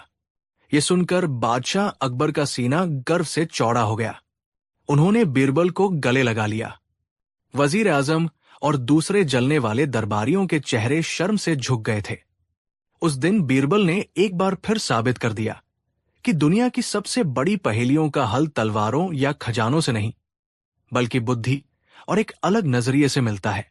उन्होंने सिखाया कि असली मेहमानवाजी पेट भरने का नाम नहीं, बल्कि आत्मा को तृप्त करने का नाम है। और ये कहानी इतिहास में हमेशा के लिए दर्ज हो गई। एक ऐसी दावत की कहानी जो न कभी पकाई गई न कभी खाई गई, लेकिन जिसने दो सल्तनतों के बीच दोस्ती की एक ऐसी मजबूत नींव रखी जिसे सदियों तक कोई नहीं हिला सका। कहानी 4। हिंदुस्तान की सरजमी पर जब मुगलिया सल्तनत का सूरज अपनी पूरी बुलंदी पर था, तब शहंशाह जलालुद्दीन मोहम्मद अकबर का दरबार अपनी शानो शौकत और न्याय के लिए पूरी दुनिया में मशहूर था। उस दरबार की सबसे बड़ी शान थे अकबर के नवरत्न, और उन नवरत्नों के सर का ताज थे राजा बीरबल। बीरबल की बुद्धि का लोहा हर कोई मानता था। उनकी हाजिर जवाबी के आगे बड़े बड़े विद्वान पानी भरते थे। बादशाह अकबर तो बीरबल को सिर्फ अपना मंत्री नहीं, बल्कि अपना सबसे करीबी दोस्त, अपना भाई मानते थे। दोनों के बीच एक ऐसा रिश्ता था जिसमें सम्मान भी था, प्यार भी था और छेड़छाड़ भी। अकबर अक्सर बीरबल की बुद्धि को परखने के लिए, उन्हें छेड़ने के लिए अजीब अजीब पहेलियां और चुनौतियां देते रहते थे। लेकिन हर बार बीरबल अपनी अक्ल के बल पर हर चुनौती को पार कर जाते और बादशाह मुस्कुराकर रह जाते। लेकिन एक दिन अकबर के मन में एक ख्याल आया, क्या कोई ऐसी पहेली है, कोई ऐसा जाल है जिसे बीरबल भी न सुलझा सके? क्या मैं कभी बीरबल को हरा सकता हूं? यह ख्याल धीरे धीरे एक जुनून में बदलने लगा। अकबर ने फैसला कर लिया कि वे इस बार बीरबल के लिए एक ऐसा चक्रव्यूह रचेंगे जिससे निकलना तो दूर, जिसे समझना भी बीरबल के लिए नामुमकिन हो जाएगा। यह सिर्फ एक मजाक नहीं था, यह बादशाह की अपनी काबिलियत की परीक्षा भी थी। इस बार अकबर ने अपने सबसे बड़े दुश्मन यानी दरबार के ईर्ष्यालु वजीरों को अपने साथ नहीं मिलाया। ये जाल उन्होंने अकेले अपने दिमाग में बुनना शुरू किया। ये एक ऐसा जाल था जो बीरबल की बुद्धि पर नहीं, बल्कि उनके दिल पर, उनकी भावनाओं पर वार करने वाला था। कुछ दिनों बाद जब दरबार लगा तो अकबर के चेहरे पर एक अजीब सी मुस्कान थी। बीरबल ने वो मुस्कान देखी और समझ गए कि आज कुछ खास होने वाला है। अकबर ने अपनी गद्दी पर तनकर बैठते हुए कहा, बीरबल, हमने सुना है कि तुम बहुत बड़े ज्ञानी हो। तुम हर सवाल का जवाब जानते हो। लेकिन आज हम तुमसे कोई सवाल नहीं पूछेंगे, बल्कि तुम्हें एक काम सौंपेंगे। बीरबल ने सिर झुकाकर कहा, हुक्म कीजिए जहांपनाह। अकबर ने कहा, हमें एक चोर पकड़ना है, एक बहुत ही शातिर चोर। ये सुनकर दरबार में कानाफूसी शुरू हो गई। चोर पकड़ना तो कोतवाल का काम है, इसके लिए बीरबल की क्या जरूरत? अकबर ने आगे कहा, यह कोई मामूली चोर नहीं है। इसने शाही खजाने से कुछ नहीं चुराया, किसी अमीर सेठ के घर डाका नहीं डाला। इस चोर ने जो चुराया है वो इस दुनिया की सबसे कीमती चीज है। सबकी उत्सुकता बढ़ गई। बीरबल ने पूछा, जहां पनाह, ऐसी कौन सी चीज है जो शाही खजाने से भी कीमती है? अकबर ने एक गहरी सांस ली और कहा, उस चोर ने मेरा सपना चुरा लिया है। यह सुनते ही पूरा दरबार सन्न रह गया। सपना? कोई सपना कैसे चुरा सकता है? यह तो सरासर बकवास थी। दरबार में मौजूद बीरबल के दुश्मन मन ही मन हंसने लगे। उन्हें लगा कि बादशाह आज बीरबल को बुरी तरह फंसाने वाले हैं। बीरबल भी एक पल के लिए चकरा गए। उन्होंने पूछा, गुस्ताखी माफ जहांपना, लेकिन सपना तो कोई भौतिक चीज नहीं है जिसे चुराया जा सके। शायद आपको कोई वहम हुआ हो। अकबर ने गुस्से का नाटक करते हुए कहा, वहम? तुम हमारी बात पर शक कर रहे हो? बीरबल, हम कह रहे हैं कि कल रात हमने एक बहुत ही खूबसूरत सपना देखा था। एक ऐसा सपना जो हमारी सल्तनत की तकदीर बदल सकता था। लेकिन जब सुबह हमारी आंख खुली तो वो सपना हमारे दिमाग से गायब था। हमें बस इतना याद है कि कोई था जो हमारे सपने में घुस आया और उसे चुरा कर ले गया। तुम्हें उस चोर को ढूंढना है और हमारा सपना वापस लाना है। अब बीरबल समझ गए कि यह बादशाह का बिछाया हुआ एक बहुत ही गहरा जाल है। एक ऐसा चोर ढूंढना जो है ही नहीं, और एक ऐसी चीज वापस लानी जो कभी थी ही नहीं। ये तो नामुमकिन था। अकबर ने अपनी शर्त रखी, तुम्हारे पास सिर्फ 3 दिन का वक्त है। अगर 3 दिन में तुमने उस चोर को हमारे सामने पेश नहीं किया तो हम ये मान लेंगे कि तुम इस पद के लायक नहीं हो। तुम्हें नवरत्न की पदवी छोड़कर हमेशा के लिए आगरा से जाना होगा। ये एक बहुत बड़ी सजा थी। बीरबल के लिए नवरत्न का पद उनकी जिंदगी भर की कमाई थी, उनकी इज्जत थी। बादशाह आज उनसे उनकी पहचान छीनने पर तुले थे। बीरबल ने भारी मन से चुनौती स्वीकार कर ली। जो हुक्म जहांपना। दरबार से बाहर निकलते हुए बीरबल के कदम लड़खड़ा रहे थे। पहली बार उन्हें लगा कि वे हार गए हैं।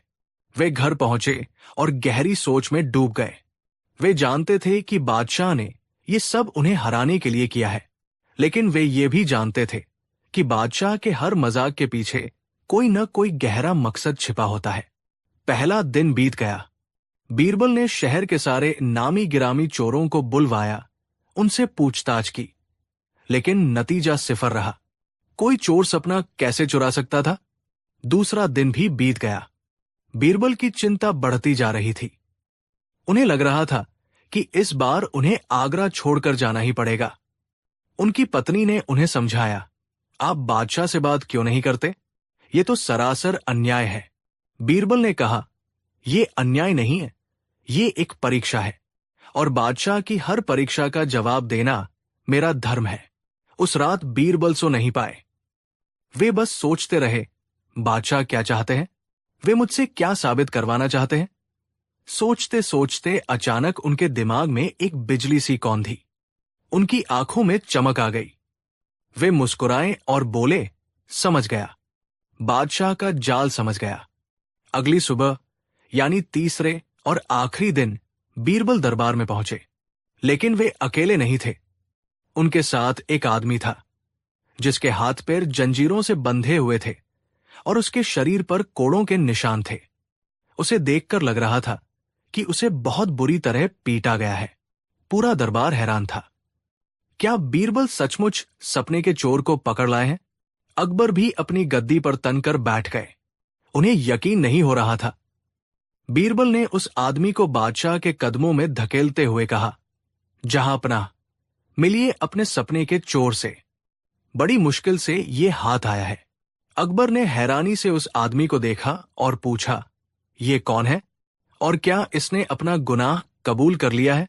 बीरबल ने कहा, जी जहांपनाह, इसने अपना गुनाह कबूल कर लिया है। ये मान गया है कि इसी ने आपका सपना चुराया है, लेकिन अब ये एक नई मुसीबत खड़ी कर रहा है। अकबर ने पूछा, कैसी मुसीबत? बीरबल ने कहा, जहांपनाह, ये चोर कह रहा है कि इसने आपका सपना तो चुराया है, लेकिन अब ये उसे वापस नहीं कर सकता, क्योंकि इसने आपका सपना एक सौदागर को बेच दिया है।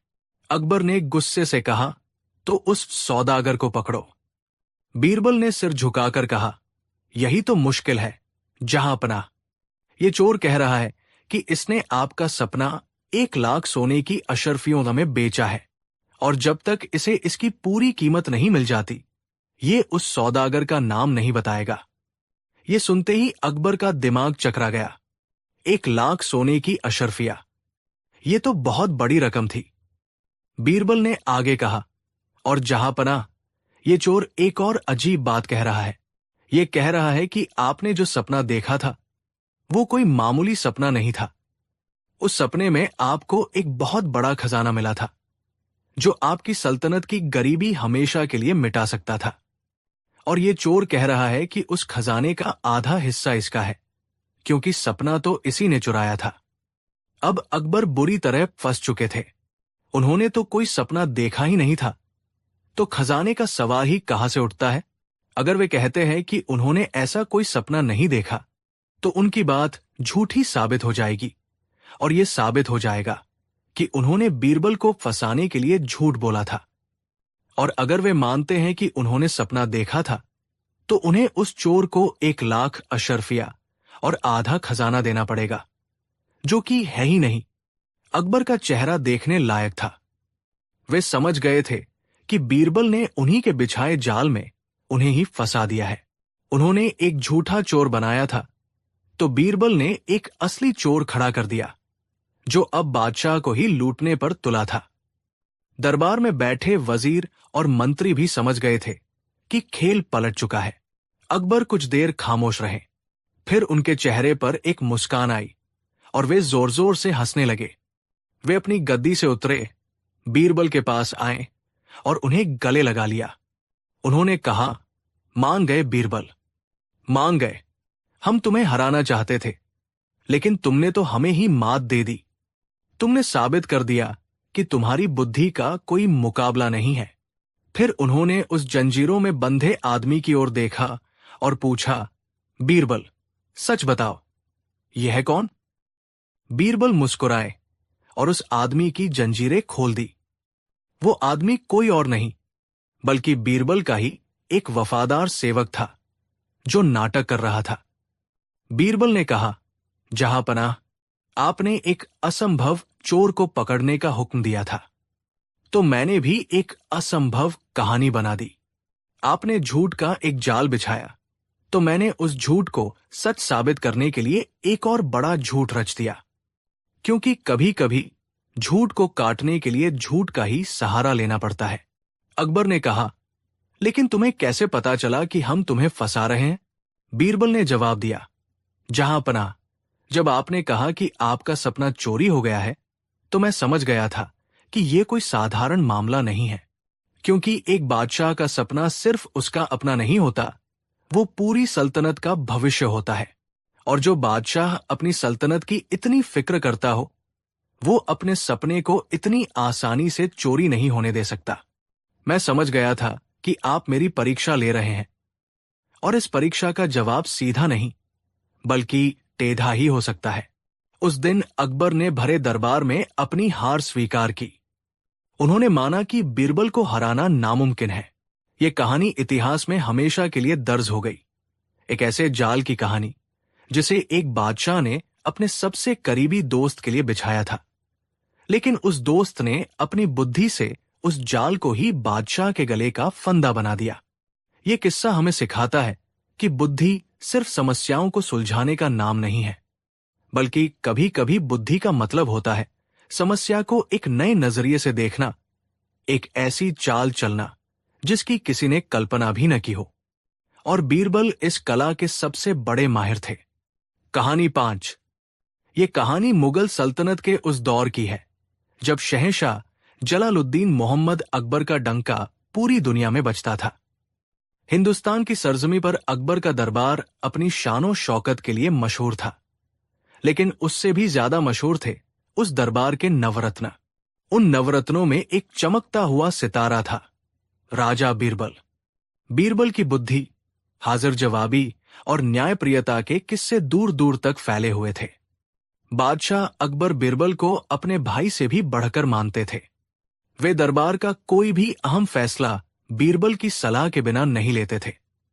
यही बात दरबार के कई पुराने और रसूखदार वजीरों को खटकती थी। इन जलने वालों में सबसे आगे था वजीर आजम, जिनका नाम था मीर सादिक। मीर सादिक बरसों से बादशाह की सेवा में था, लेकिन जब से बीरबल दरबार में आया था, मीर सादिक का कद छोटा हो गया था। बादशाह अब मीर सादिक की चालाकियों पर नहीं, बल्कि बीरबल की बुद्धिमानी पर भरोसा करते थे। मीर सादिक के दिल में बीरबल के लिए नफरत की आग दिन रात जलती रहती थी। वो हर वक्त बस इसी फिराक में रहता कि कैसे बीरबल को नीचा दिखाया जाए, कैसे बादशाह की नजरों में उसे गिराया जाए और कैसे उसे दरबार से हमेशा हमेशा के लिए निकाल दिया जाए। एक दिन मीर सादिक ने एक बहुत गहरा षड्यंत्र रचा। उसने सोचा कि बीरबल को अक्ल और तर्क से हराना नामुमकिन है, इसलिए उसे किसी ऐसी चीज में फंसाया जाए जिसका कोई सिर पैर ही न हो। उसने बादशाह अकबर की एक कमजोरी को निशाना बनाया, अकबर की जिज्ञासा और अद्भुत चीजों का शौक। मीर सादिक जानता था कि बादशाह को जादू, तिलिस्म और चमत्कारों की कहानियों में बड़ी दिलचस्पी है। अगली सुबह जब दरबार सजा हुआ था, मीर सादिक बादशाह के पास गया और बड़े ही रहस्यमयी अंदाज में बोला, जहां पनाह, मैंने सुना है कि दुनिया में ऐसे भी ज्ञानी लोग हैं जो अपनी विद्या से इंसान का रूप बदल सकते हैं। क्या हमारे दरबार में कोई ऐसा है जो इस विद्या का जानकार हो? अकबर की आंखों में चमक आ गई। उन्होंने उत्सुकता से पूछा, वजीर, क्या तुम सच कह रहे हो? क्या वाकई इंसान का रूप बदला जा सकता है? मीर सादिक ने तीर छोड़ते हुए कहा, बेशक जहांपनाह, और मुझे तो ये भी खबर मिली है कि आपके सबसे चहेते नवरत्न राजा बीरबल इस विद्या के बहुत बड़े जानकार हैं। वे काले जादू और प्राचीन विद्याओं में माहिर हैं, लेकिन वे अपनी ये कला आपसे छिपाते हैं। अकबर ने हैरानी से बीरबल की ओर देखा। बीरबल अपनी जगह पर शांत बैठे मुस्कुरा रहे थे। अकबर ने पूछा, बीरबल, क्या वजीर सच कह रहे हैं? क्या तुम सचमुच रूप बदलने की विद्या जानते हो? बीरबल समझ गए कि ये मीर सादिक की एक और चाल है। अगर वो अनाज कहते हैं तो बादशाह को लगेगा कि बीरबल उनसे कुछ छिपा रहे हैं, या फिर बीरबल अज्ञानी है, और अगर वो हाँ कहते हैं तो उन्हें यह साबित करना पड़ेगा, जो कि नामुमकिन था क्योंकि जादू टोना जैसा कुछ होता नहीं है। ये एक दोधारी तलवार थी जिस पर बीरबल को चलना था। बीरबल अपनी जगह से उठे। उन्होंने मीर सादिक की ओर एक तीखी नजर डाली और फिर बादशाह से बोले, जहां पनाह, वजीर साहब की जानकारी बहुत गहरी है। ये सच है कि मैं एक विशेष विद्या जानता हूं जिससे इंसान के अंदर का असली रूप बाहर लाया जा सकता है। अगर किसी इंसान की फितरत जानवर जैसी है तो मैं उसे वैसा ही बना सकता हूं। मीर सादिक ये सुनकर हैरान रह गया। उसने सोचा था कि बीरबल मना कर देगा और फंस जाएगा, लेकिन बीरबल ने तो चुनौती स्वीकार कर ली। मीर सादिक ने सोचा कि अब बीरबल बुरी तरह फंसेगा क्योंकि वह किसी को जानवर नहीं बना सकता। उसने तुरंत कहा, जहां पनाह, अगर बीरबल इतना ही ज्ञानी है तो क्यों ना आज ही इस दरबार में इसका प्रमाण हो जाए। मैं चाहता हूं कि बीरबल मुझे ही जानवर बनाकर दिखाए। अगर बीरबल ने मुझे गधा बना दिया तो मैं मान लूंगा कि वो दुनिया का सबसे बड़ा जादूगर है। मीर सादिक ने गधा शब्द जानबूझकर चुना था क्योंकि उसे पूरा यकीन था कि बीरबल ऐसा कर ही नहीं पाएगा और फिर पूरे दरबार के सामने उसकी बेइज्जती होगी। अकबर ने ताली बजाई और कहा, बहुत खूब, ये तो बड़ा दिलचस्प तमाशा होगा। बीरबल, क्या तुम वजीर को गधा बना सकते हो? बीरबल ने गंभीरता से सिर हिलाया। जहां पनाह, यह विद्या बहुत कठिन है और इसमें जान का खतरा भी होता है, लेकिन अगर वजीर साहब खुद अपनी मर्जी से ये जोखिम उठाना चाहते हैं तो मुझे मंजूर है। लेकिन मुझे इसके लिए एक खास काढ़ा तैयार करना होगा और कुछ गुप्त मंत्र पढ़ने होंगे। मुझे 1 हफ्ते का वक्त चाहिए। अकबर ने मंजूरी दे दी। दरबार बर्खास्त हुआ, लेकिन पूरे आगरा शहर में यह खबर आग की तरह फैल गई कि अगले हफ्ते दरबार में बीरबल वजीर मीर सादिक को गधा बनाने वाले हैं। लोग तरह तरह की बातें करने लगे। कोई कहता बीरबल सचमुच जादूगर है, कोई कहता ये सब झूठ है।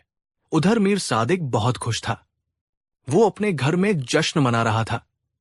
वो अपने चमचों से कह रहा था, देखना उस दिन बीरबल का क्या हाल होता है। वो कुछ नहीं कर पाएगा, वो बस बहाने बनाएगा और बादशाह उसे जेल में डाल देंगे।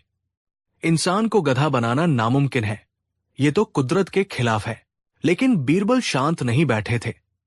वे जानते थे कि जादू से किसी को गधा नहीं बनाया जा सकता, लेकिन मनोविज्ञान यानी इंसान के दिमाग से खेलकर उसे कुछ भी बनाया जा सकता है। बीरबल ने अपनी योजना बनानी शुरू कर दी। अगले 6 दिनों तक बीरबल अपने घर से बाहर नहीं निकले। उन्होंने अफवाह फैला दी कि वे हिमालय से जड़ी बूटियां मंगवा रहे हैं और रात भर श्मशान में बैठकर मंत्र जप रहे हैं। ये खबरें मीर सादिक तक पहुंच रही थी। शुरुआत में तो मीर सादिक हंसा, लेकिन जैसे जैसे दिन बीतते गए दरबार के बाकी लोग उससे डरने लगे। लोग उससे कहने लगे, वजीर साहब, बीरबल बहुत चतुर है। अगर उसने सचमुच कोई काला जादू कर दिया तो? अगर आप सचमुच गधे बन गए और वापस इंसान नहीं बन पाए तो? धीरे धीरे मीर सादिक के मन में डर का एक छोटा सा बीज पनपने लगा।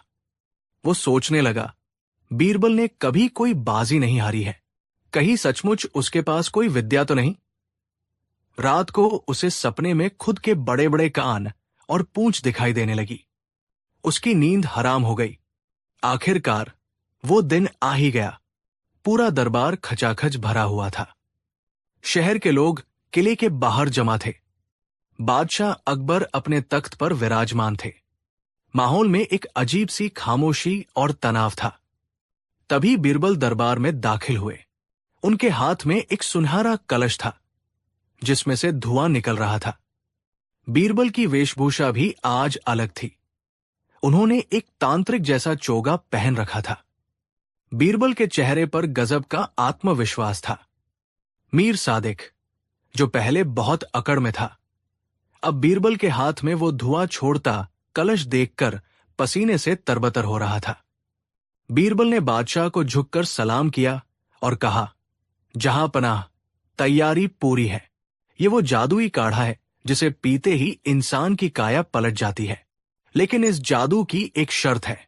अकबर ने पूछा, कैसी शर्त बीरबल? बीरबल ने मीर सादिक की आंखों में घूरते हुए कहा, जहां पनाह, ये काढ़ा पीते ही वजीर साहब का शरीर गधे में बदलना शुरू हो जाएगा। उनके कान लंबे होने लगेंगे, उनकी आवाज बदलने लगेगी और वो 4 पैरों पर चलने लगेंगे।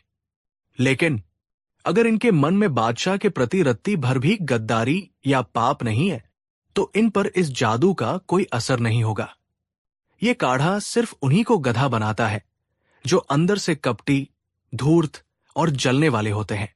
अगर वजीर साहब का दिल पाक साफ है तो ये काढ़ा उनके लिए अमृत बन जाएगा, लेकिन अगर इनके दिल में मैल है तो फिर इन्हें गधा बनने से खुदा भी नहीं बचा सकता। अब खेल पलट चुका था। बीरबल ने मीर सादिक को एक भयानक धर्म संकट में डाल दिया था। मीर सादिक की हालत खराब हो गई। वो जानता था कि उसके दिल में बीरबल के लिए नफरत और बादशाह से सत्ता हथियाने के कई राज दफन हैं। बीरबल कलश लेकर मीर सादिक के पास बढ़े।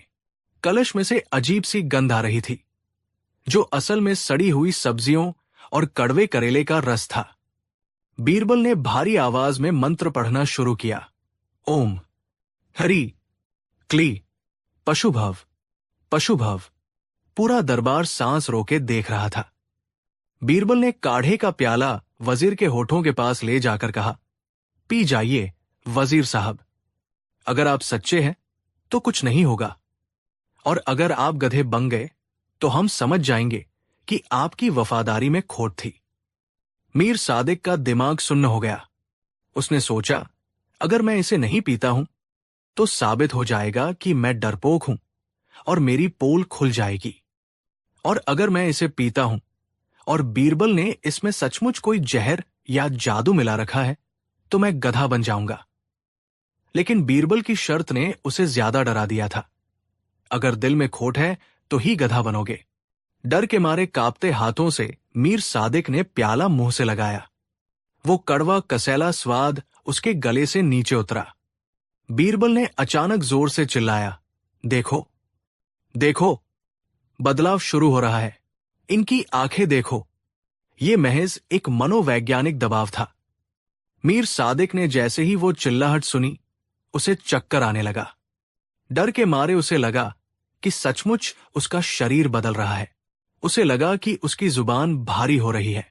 तभी बीरबल उसके कान के पास झुके और धीरे से फुसफुसाए, इतनी धीरे कि सिर्फ मीर सादिक सुन सके, वजीर, ये काढ़ा अपना काम कर रहा है। अब तुम्हारे पास अपनी जान बचाने का एक ही रास्ता है।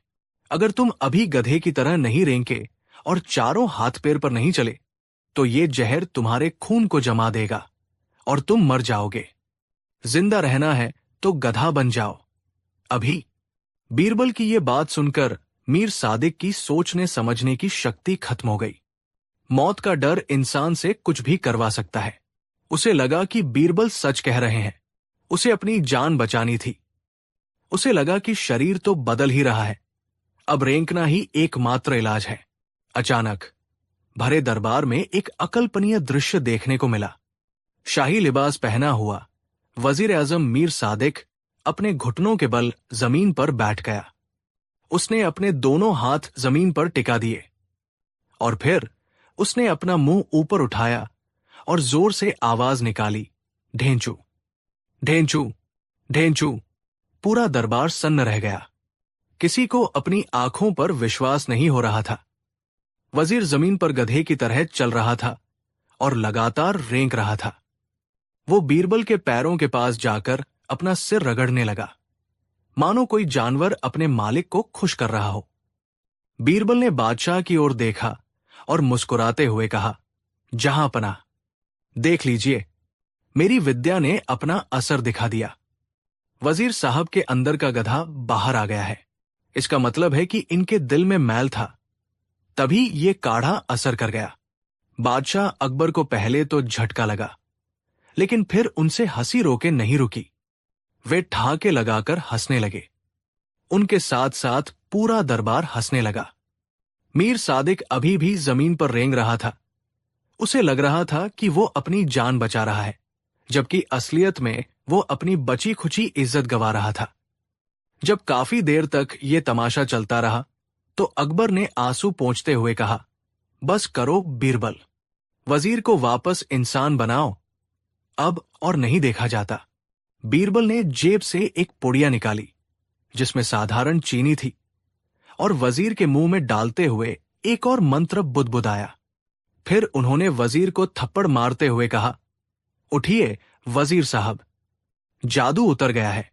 चीनी का स्वाद आते ही और बीरबल का थप्पड़ लगते ही मीर सादिक होश में आया। उसने चारों तरफ देखा। बादशाह हंस रहे थे, दरबारी एक दूसरे को देख रहे थे। उसे एहसास हुआ कि उसके हाथ पैर वैसे ही हैं। उसके कान लंबे नहीं हुए हैं। उसने अपने शरीर को टटोला। वो इंसान ही था। मीर सादिक गुस्से और शर्म से लाल हो गया। वो बीरबल पर झपटा, धोखेबाज, तूने मुझे कोई जादू नहीं किया, तूने मुझे बेवकूफ बनाया। बीरबल ने शांत भाव से उत्तर दिया, वजीर साहब, मैंने कब कहा कि मैंने जादू किया? मैंने तो पहले ही कहा था कि ये काढ़ा उसी पर असर करेगा जिसके मन में चोर होगा। आपने खुद गधे की तरह रेंकना शुरू किया। अगर आप अपनी जगह पर खड़े रहते तो साबित हो जाता कि आप सच्चे हैं, लेकिन आपके अंदर का डर और आपके अंदर का गधा बाहर आ ही गया। मैंने आपको गधा नहीं बनाया, आपने खुद को गधा साबित किया। बादशाह अकबर ने अपना हंसी पर काबू पाते हुए गंभीर होकर कहा, मीर सादिक, बीरबल ने सही कहा। जादू काढ़े में नहीं था, तुम्हारे डर में था। तुमने साबित कर दिया कि तुम्हारे पास वजीर वाली बुद्धिमानी नहीं। बल्कि गधे वाली समझ है। जो इंसान अपनी ही ईर्ष्या और डर का गुलाम हो, वो सल्तनत के फैसले क्या लेगा?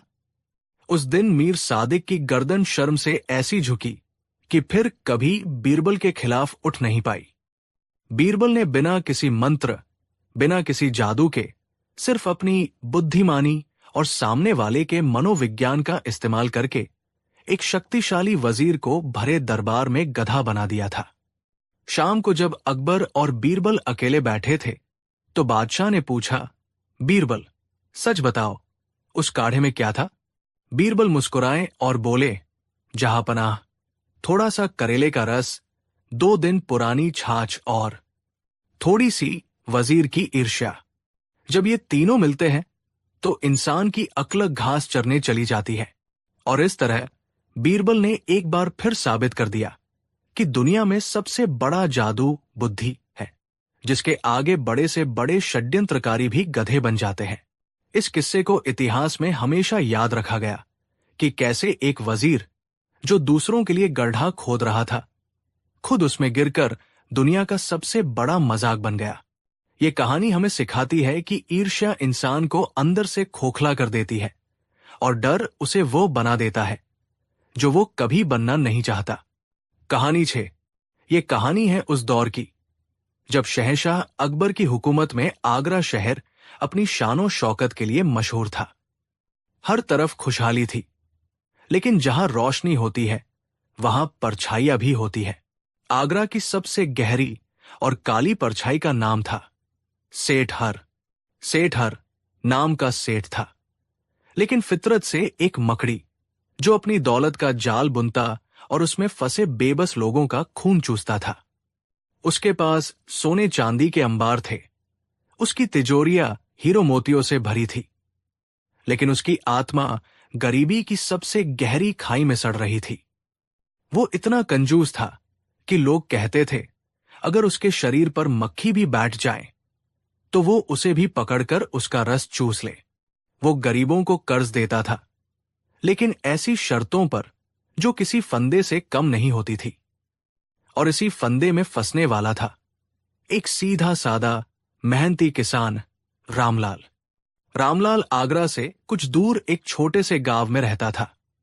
उसके पास जमीन का एक छोटा सा टुकड़ा था जो सिर्फ उसका खेत नहीं, बल्कि उसके पुरखों की निशानी, उसकी इज्जत और उसके परिवार के सपनों का घर था। लेकिन उस साल इंद्र देवता रूठ गए थे। आसमान से आग बरस रही थी, जमीन फट गई थी और फसलें खेतों में ही जलकर राख हो गई थी। रामलाल के घर फाके पड़ने लगे।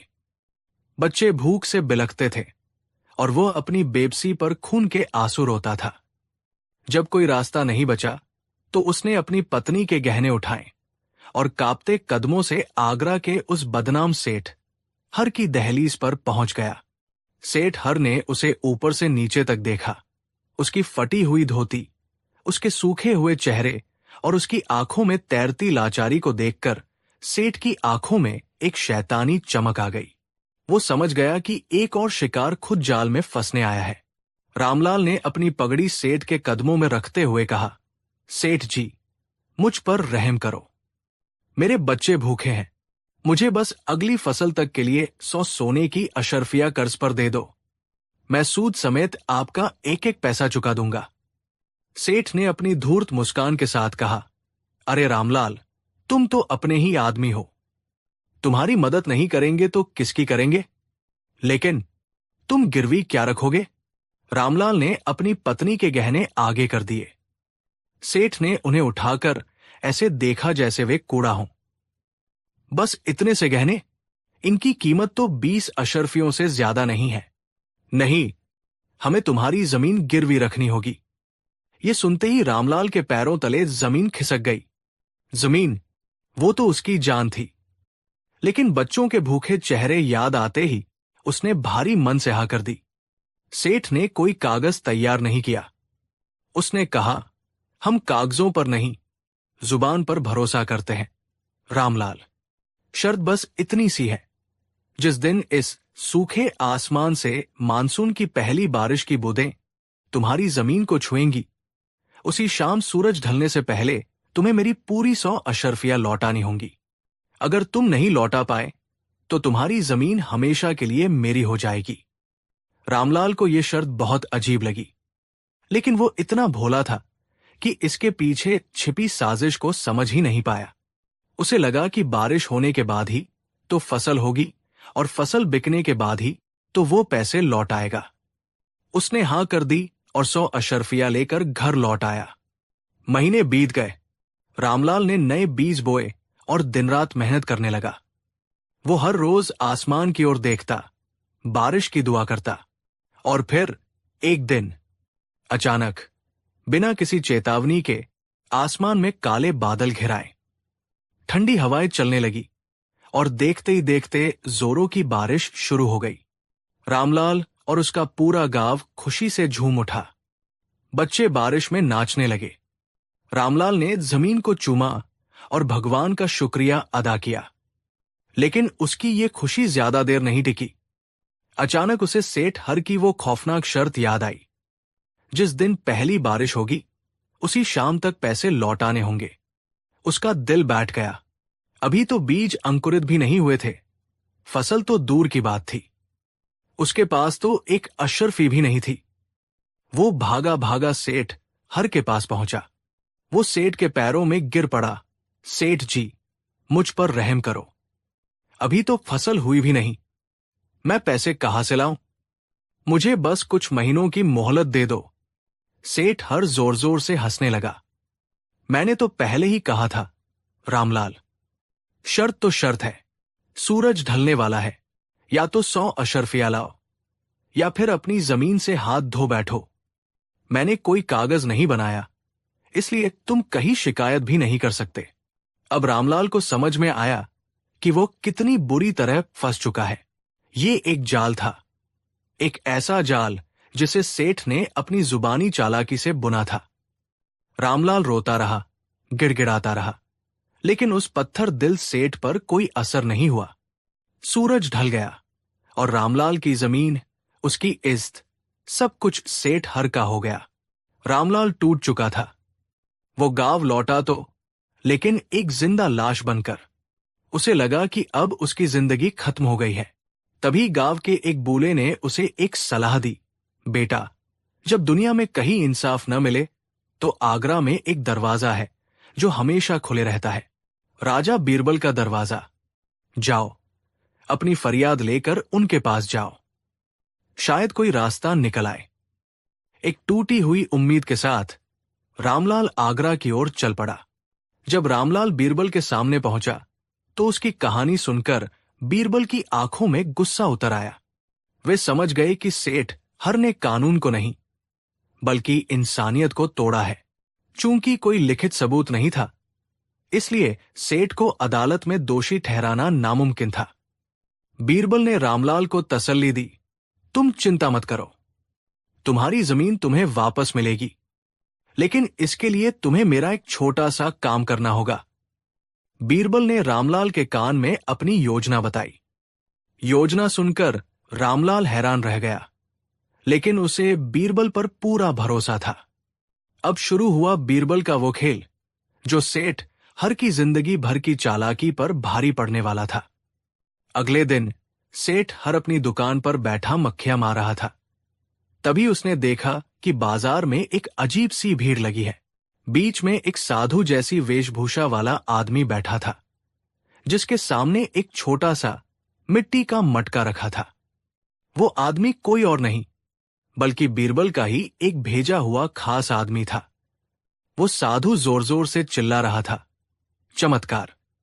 देख लो दुनिया वालों, हिमालय के एक योगी से मिला ये जादुई मटका।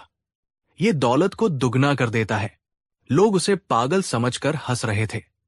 तभी उस साधु ने अपनी झोली से एक सोने की अशर्फी निकाली, उसे सबके सामने उस मटके में डाला, कुछ मंत्र पढ़े और फिर मटके में हाथ डालकर 2 अशर्फियां बाहर निकाली। ये देखकर लोगों की आंखें फटी की फटी रह गई। सेठ हर अपनी दुकान से ये सब देख रहा था। उसकी सांसें तेज हो गई। दौलत दुगनी करने वाला मटका, ये तो उसकी जिंदगी का सबसे बड़ा सपना था। उसने देखा साधु ने 2 अशर्फियां डाली और 4 निकाली, 4 डाली और 8 निकाली। सेठ की आंखों के सामने अब अशर्फियों का एक पहाड़ खड़ा हो रहा था। उसकी लालच की आग भड़क उठी। वो भागा भागा उस साधु के पास पहुंचा। बाबा, ये मटका मुझे दे दो, मैं तुम्हें इसकी मुहमांगी कीमत दूंगा। 1000 अशर्फिया, 5000। साधु ने उसे घूर कर देखा। मूर्ख सेठ, ये कोई बेचने की चीज नहीं है, ये दिव्य शक्ति है। ये मटका सिर्फ उसी के लिए काम करता है जिसका दिल सोने की तरह साफ हो, जो ईमानदार हो और जिसने कभी किसी गरीब को न सताया हो। तुम्हारे जैसे लालची के हाथ में आते ही ये पत्थर बन जाएगा। ये सुनकर सेठ का दिल टूट गया, लेकिन उसकी लालच उसकी अक्ल पर हावी हो चुकी थी। वह उस साधु के पैरों में गिर पड़ा। बाबा, मैं बहुत ईमानदार हूं, मैंने आज तक कोई पाप नहीं किया, आप मेरी परीक्षा ले लीजिए। साधु ने कुछ देर सोचने का नाटक किया, फिर बोला, ठीक है, अगर तुम इतने ही सच्चे हो तो मैं तुम्हें यह मटका सिर्फ 1 रात के लिए दूंगा। तुम अपनी सारी दौलत इससे दुगनी कर लेना, लेकिन सुबह सूरज उगने से पहले इसे लौटाना होगा। पर पहले तुम्हें अपनी ईमानदारी का सबसे बड़ा सबूत देना होगा। कैसा सबूत, बाबा? सेठ ने बेसब्री से पूछा। साधु ने कहा, मैंने सुना है कि तुमने रामलाल नाम के एक गरीब किसान की जमीन धोखे से हड़प ली है। जो इंसान इतनी छोटी सी जमीन के लिए अपना ईमान बेच दे, वो हजारों अशर्फियों का मालिक बनने के लायक नहीं। जाओ, पहले पूरे गांव के सामने उस किसान को उसकी जमीन वापस करो, उससे माफी मांगो। जब तुम्हारा दिल साफ हो जाएगा, तभी ये मटका तुम्हारे लिए काम करेगा। अब सेठ हर बुरी तरह फंस गया। एक तरफ जमीन का छोटा सा टुकड़ा था और दूसरी तरफ उसकी पूरी दौलत को दुगना करने का मौका। लालच ने उसकी बुद्धि को पूरी तरह से अंधा कर दिया था। उसने सोचा, एक बार मेरी दौलत दुगनी हो जाए तो मैं ऐसी हजारों जमीनें खरीद लूंगा। वो भागा भागा रामलाल के गांव पहुंचा। उसने पंचायत बुलाई और सबके सामने रामलाल के पैर पकड़कर माफी मांगी। उसने जमीन के कागजात रामलाल को वापस किए और कहा, मुझसे गलती हो गई थी, मैं अंधा हो गया था। रामलाल की आंखों से खुशी के आंसू बह निकले। गांव वाले हैरान थे कि ये पत्थर दिल सेठ अचानक कैसे बदल गया। जैसे ही सेठ ने जमीन वापस की, वो साधु उसके पास पहुंच गया और उसे वो जादुई मटका सौंप दिया। जाओ, आज की रात तुम्हारी है, लेकिन याद रखना, सुबह होने से पहले लौटा देना। सेठ हर उस मटके को लेकर ऐसे भागा जैसे उसे दुनिया का सबसे बड़ा खजाना मिल गया हो। उसने अपने घर के दरवाजे बंद किए, अपनी तिजोरी खोली और अपना सारा खजाना, सोने की अशर्फिया, हीरे, जवाहरात, सब कुछ कांपते हाथों से उस मटके में डालना शुरू कर दिया। उसने अपनी जिंदगी भर की कमाई, अपनी 7 पुश्तों की दौलत, सब कुछ उस एक मटके में झोंक दिया। वो पूरी रात उस मटके के सामने बैठा रहा, आंखें भी नहीं झपकाई। वो सपने देख रहा था, दौलत के पहाड़, सोने के महल। वो दुनिया का सबसे अमीर आदमी बनने वाला था। जैसे ही सुबह की पहली किरण फूटी, उसने कांपते हाथों से मटके में हाथ डाला, ये उम्मीद करते हुए कि उसका हाथ दुगने खजाने से भर जाएगा। लेकिन मटके के अंदर कुछ भी नहीं था। मटका अंदर से बिल्कुल खाली था, ऐसा खाली जैसे किसी ने उसे अंदर से पोंछ दिया हो। सेठ की चीख निकल गई, नहीं, ये नहीं हो सकता, मेरा खजाना, मेरा सारा सोना। वो पागलों की तरह मटके को पटकने लगा। उसने उसे तोड़ दिया, लेकिन अंदर से सिर्फ मिट्टी निकली। अब उसे समझ में आया कि उसके साथ कितना बड़ा धोखा हुआ है। वो साधु, वो चमत्कार, सब कुछ एक फरेब था। वो सिर पीटता हुआ, रोता बिलखता हुआ सीधा बादशाह अकबर के दरबार की ओर भागा। दरबार में पहुंचकर वो जमीन पर लोटपोट होने लगा। दुहाई हो जहांपनाह, मैं लुट गया, बर्बाद हो गया। एक धोखेबाज साधु मेरा सारा खजाना लेकर भाग गया। अकबर ने पूरी कहानी सुनी और फिर बीरबल की ओर देखा, जो शांत खड़े मुस्कुरा रहे थे। अकबर ने सेठ से पूछा, सेठ हर, तुम आगरा के सबसे होशियार व्यापारी हो। क्या तुम सचमुच ये मानते हो कि कोई मिट्टी का मटका दौलत को दुगना कर सकता है? सेठ चिल्लाया, हाथ जहांपनाह, मैंने अपनी आंखों से देखा था। बीरबल अब आगे आए। सेठ जी, आप कह रहे हैं कि आपने अपनी आंखों से एक चमत्कार देखा, एक ऐसा चमत्कार जो कुदरत के नियमों के खिलाफ है, और उस चमत्कार पर यकीन करके आपने अपनी सारी दौलत एक अनजान साधु के हवाले कर दी। हां, मैंने कर दी, सेठ ने कहा। बीरबल मुस्कुराए और बोले, तो फिर जहांपनाह, इसमें उस साधु की क्या गलती? गलती तो सेठ की अक्ल की है। जो इंसान इतने बड़े धोखे में आ सकता है, वो व्यापारी कहलाने के लायक ही नहीं। उसे तो आगरा का सबसे बड़ा मूर्ख घोषित कर देना चाहिए। ये सुनते ही सेठ का मुंह खुला का खुला रह गया। उसे समझ में आ गया कि वो अपने ही बुने जाल में फंस चुका है। अगर वो कहता है कि मटका जादुई था, तो वो मूर्ख साबित होता है, और अगर वो कहता है कि वो जानता था कि ये धोखा है, तो फिर उसकी शिकायत ही झूठी हो जाती है। तभी बीरबल ने सिपाहियों को इशारा किया। सिपाही संदूकों में भरा हुआ सेठ का सारा खजाना लेकर दरबार में हाजिर हुए। बीरबल ने कहा, जहांपनाह, ये है वो खजाना। ये किसी जादुई मटके से गायब नहीं हुआ था। उस मटके के नीचे एक छोटा सा छेद था, जो सीधे सेठ के घर के नीचे खोदी गई एक सुरंग में खुलता था। सेठ जब अपनी दौलत मटके में डाल रहा था, तो वो चुपचाप उस सुरंग के रास्ते बाहर निकाली जा रही थी। फिर बीरबल ने सेठ की ओर मुड़कर अपनी आवाज में फौलाद जैसी कठोरता लाते हुए कहा, सेठ हर, तुमने एक गरीब किसान की मजबूरी का फायदा उठाकर उसकी जमीन हड़पी। तुमने अपनी जुबान का इस्तेमाल करके उसे धोखा दिया। मैंने भी अपनी बुद्धि का इस्तेमाल करके तुम्हें धोखा दिया है। फर्क सिर्फ इतना है कि तुमने एक गरीब को लूटने के लिए ऐसा किया, और मैंने तुम्हें सबक सिखाने के लिए। तुम्हारा ये सारा खजाना, बीरबल ने संदूकों की ओर इशारा करते हुए कहा, अब शाही खजाने में जमा किया जाएगा, और इसे सल्तनत के उन सभी गरीब किसानों की मदद के लिए इस्तेमाल किया जाएगा जिन्हें तुम जैसे लालची सेठों ने लूटा है। तुम्हारे लिए सबसे बड़ी सजा यही है कि तुम जिस दौलत के लिए जीते थे, आज वही तुमसे छीन ली गई है। जाओ और अब मेहनत करके कमाना सीखो। सेठ हर वही दरबार में ढेर हो गया। एक ही रात में वो आगरा के सबसे अमीर आदमी से सबसे गरीब इंसान बन गया था। उसका लालच ही उसे खा गया था, और इस तरह बीरबल ने एक लालची सेठ को ऐसा सबक सिखाया जिसे वो जिंदगी भर नहीं भूल पाया।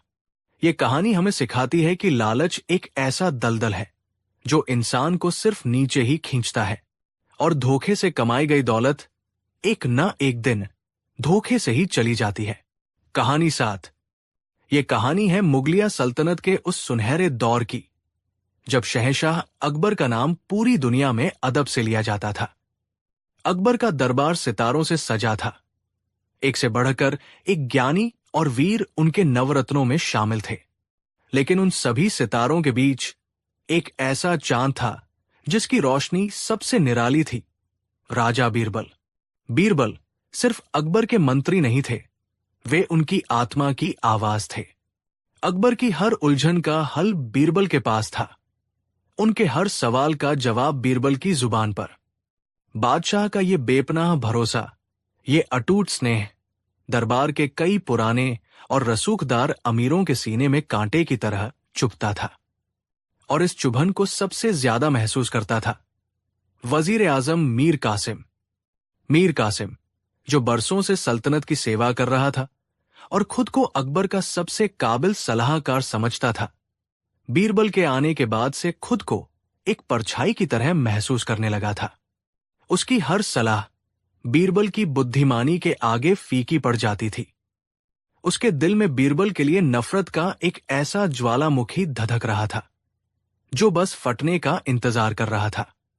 उसने कई बार बीरबल को नीचा दिखाने की कोशिश की, लेकिन हर बार बीरबल अपनी चतुराई से बच निकलते और मीर कासिम खुद ही मजाक का पात्र बन जाता। लेकिन इस बार मीर कासिम ने एक ऐसी खौफनाक और गहरी साजिश रची थी जिससे बीरबल का बच निकलना नामुमकिन था। उसने फैसला कर लिया था कि इस बार वो बीरबल को सिर्फ दरबार से नहीं बल्कि इस दुनिया से ही हटा देगा। उसने बीरबल की सबसे बड़ी ताकत को ही उनकी सबसे बड़ी कमजोरी बनाने का फैसला किया, उनकी ईमानदारी और न्यायप्रियता। मीर कासिम जानता था कि बीरबल कभी किसी बेगुनाह के साथ अन्याय होते नहीं देख सकते। बस इसी बात को उसने अपना हथियार बनाया। साजिश की शुरुआत हुई एक बहुत ही साधारण सी घटना से। एक सुबह जब बीरबल अपने घर से दरबार के लिए निकल रहे थे, एक बूढ़ी औरत रोती बिलखती हुई उनके पैरों में गिर पड़ी। वो फटेहाल थी, उसकी आंखों से आंसू बह रहे थे। वो चीख चीख कर कह रही थी, राजा बीरबल, मेरी मदद करो, मेरे साथ अन्याय हुआ है। मेरी इकलौती बेटी को शाही सिपाहियों ने बिना किसी जुर्म के कैद कर लिया है। बीरबल ने उसे उठाया और पूरी बात पूछी। उस औरत ने बताया कि उसकी बेटी जीनत एक फूल बेचने वाली है।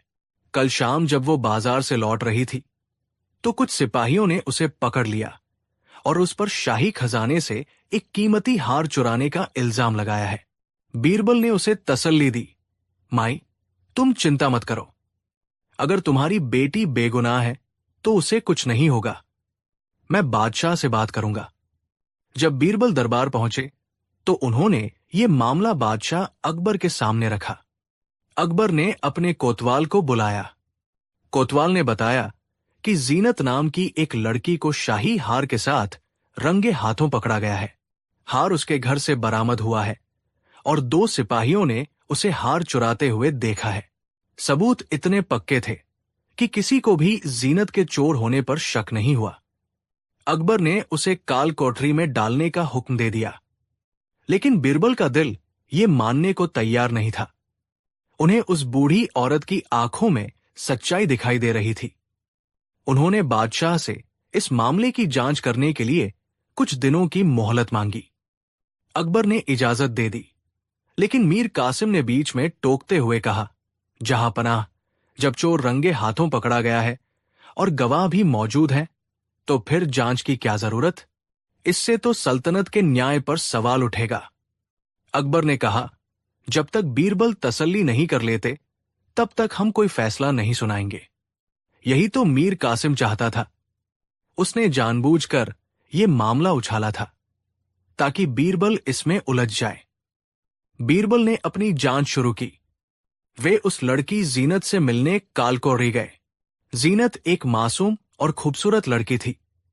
उसकी आंखों में बेगुनाही की ऐसी चमक थी जिसे देखकर बीरबल का शक और भी गहरा हो गया। जीनत ने कसम खाकर कहा कि उसने कोई चोरी नहीं की है, उसे फंसाया जा रहा है। बीरबल ने उन 2 सिपाहियों से भी पूछताछ की जिन्होंने जीनत को देखने का दावा किया था।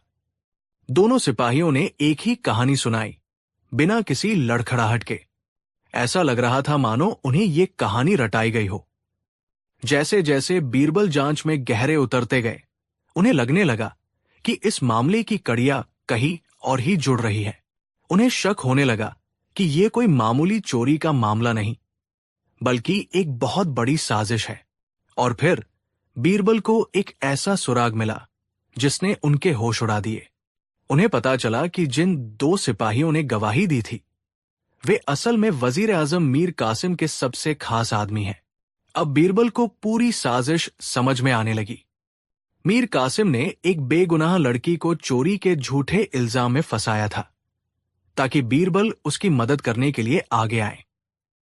और जब बीरबल उस लड़की को बचाने की कोशिश करेंगे तो मीर कासिम ये साबित कर देगा कि बीरबल एक चोर को बचाने के लिए अपनी ताकत का गलत इस्तेमाल कर रहे हैं और सल्तनत के कानून को तोड़ रहे हैं। इससे बादशाह की नजरों में बीरबल की इज्जत मिट्टी में मिल जाएगी। लेकिन साजिश इससे भी कहीं ज्यादा खौफनाक थी, जिसका अंदाजा बीरबल को अभी तक नहीं था। बीरबल ने चुपचाप अपने सबूत इकट्ठा करने शुरू कर दिए। उन्होंने उस बूढ़ी औरत जीनत की मां से दोबारा बात की। उस औरत ने रोते हुए बताया कि कुछ दिन पहले वजीर मीर कासिम के कुछ आदमी उसके पास आए थे। उन्होंने उसे धमकी दी थी कि अगर उसने वही नहीं किया जो वे कह रहे हैं तो वे उसकी बेटी को जान से मार देंगे। उन्होंने ही उसे बीरबल के पास जाकर रोने धोने का नाटक करने के लिए मजबूर किया था। अब बीरबल के पास मीर कासिम के खिलाफ एक पुख्ता सबूत था। अगले दिन भरे दरबार में बीरबल ने ऐलान किया कि वे जीनत की बेगुनाही का सबूत पेश करना चाहते हैं। मीर कासिम अपनी गद्दी पर बैठा मुस्कुरा रहा था। उसे लगा कि बीरबल के पास कोई सबूत नहीं है और वे बस बड़ी बड़ी बातें कर रहे हैं। बीरबल ने जीनत की बूढ़ी मां को दरबार में पेश किया। उस औरत ने कांपते हुए मीर कासिम की पूरी साजिश का पर्दाफाश कर दिया।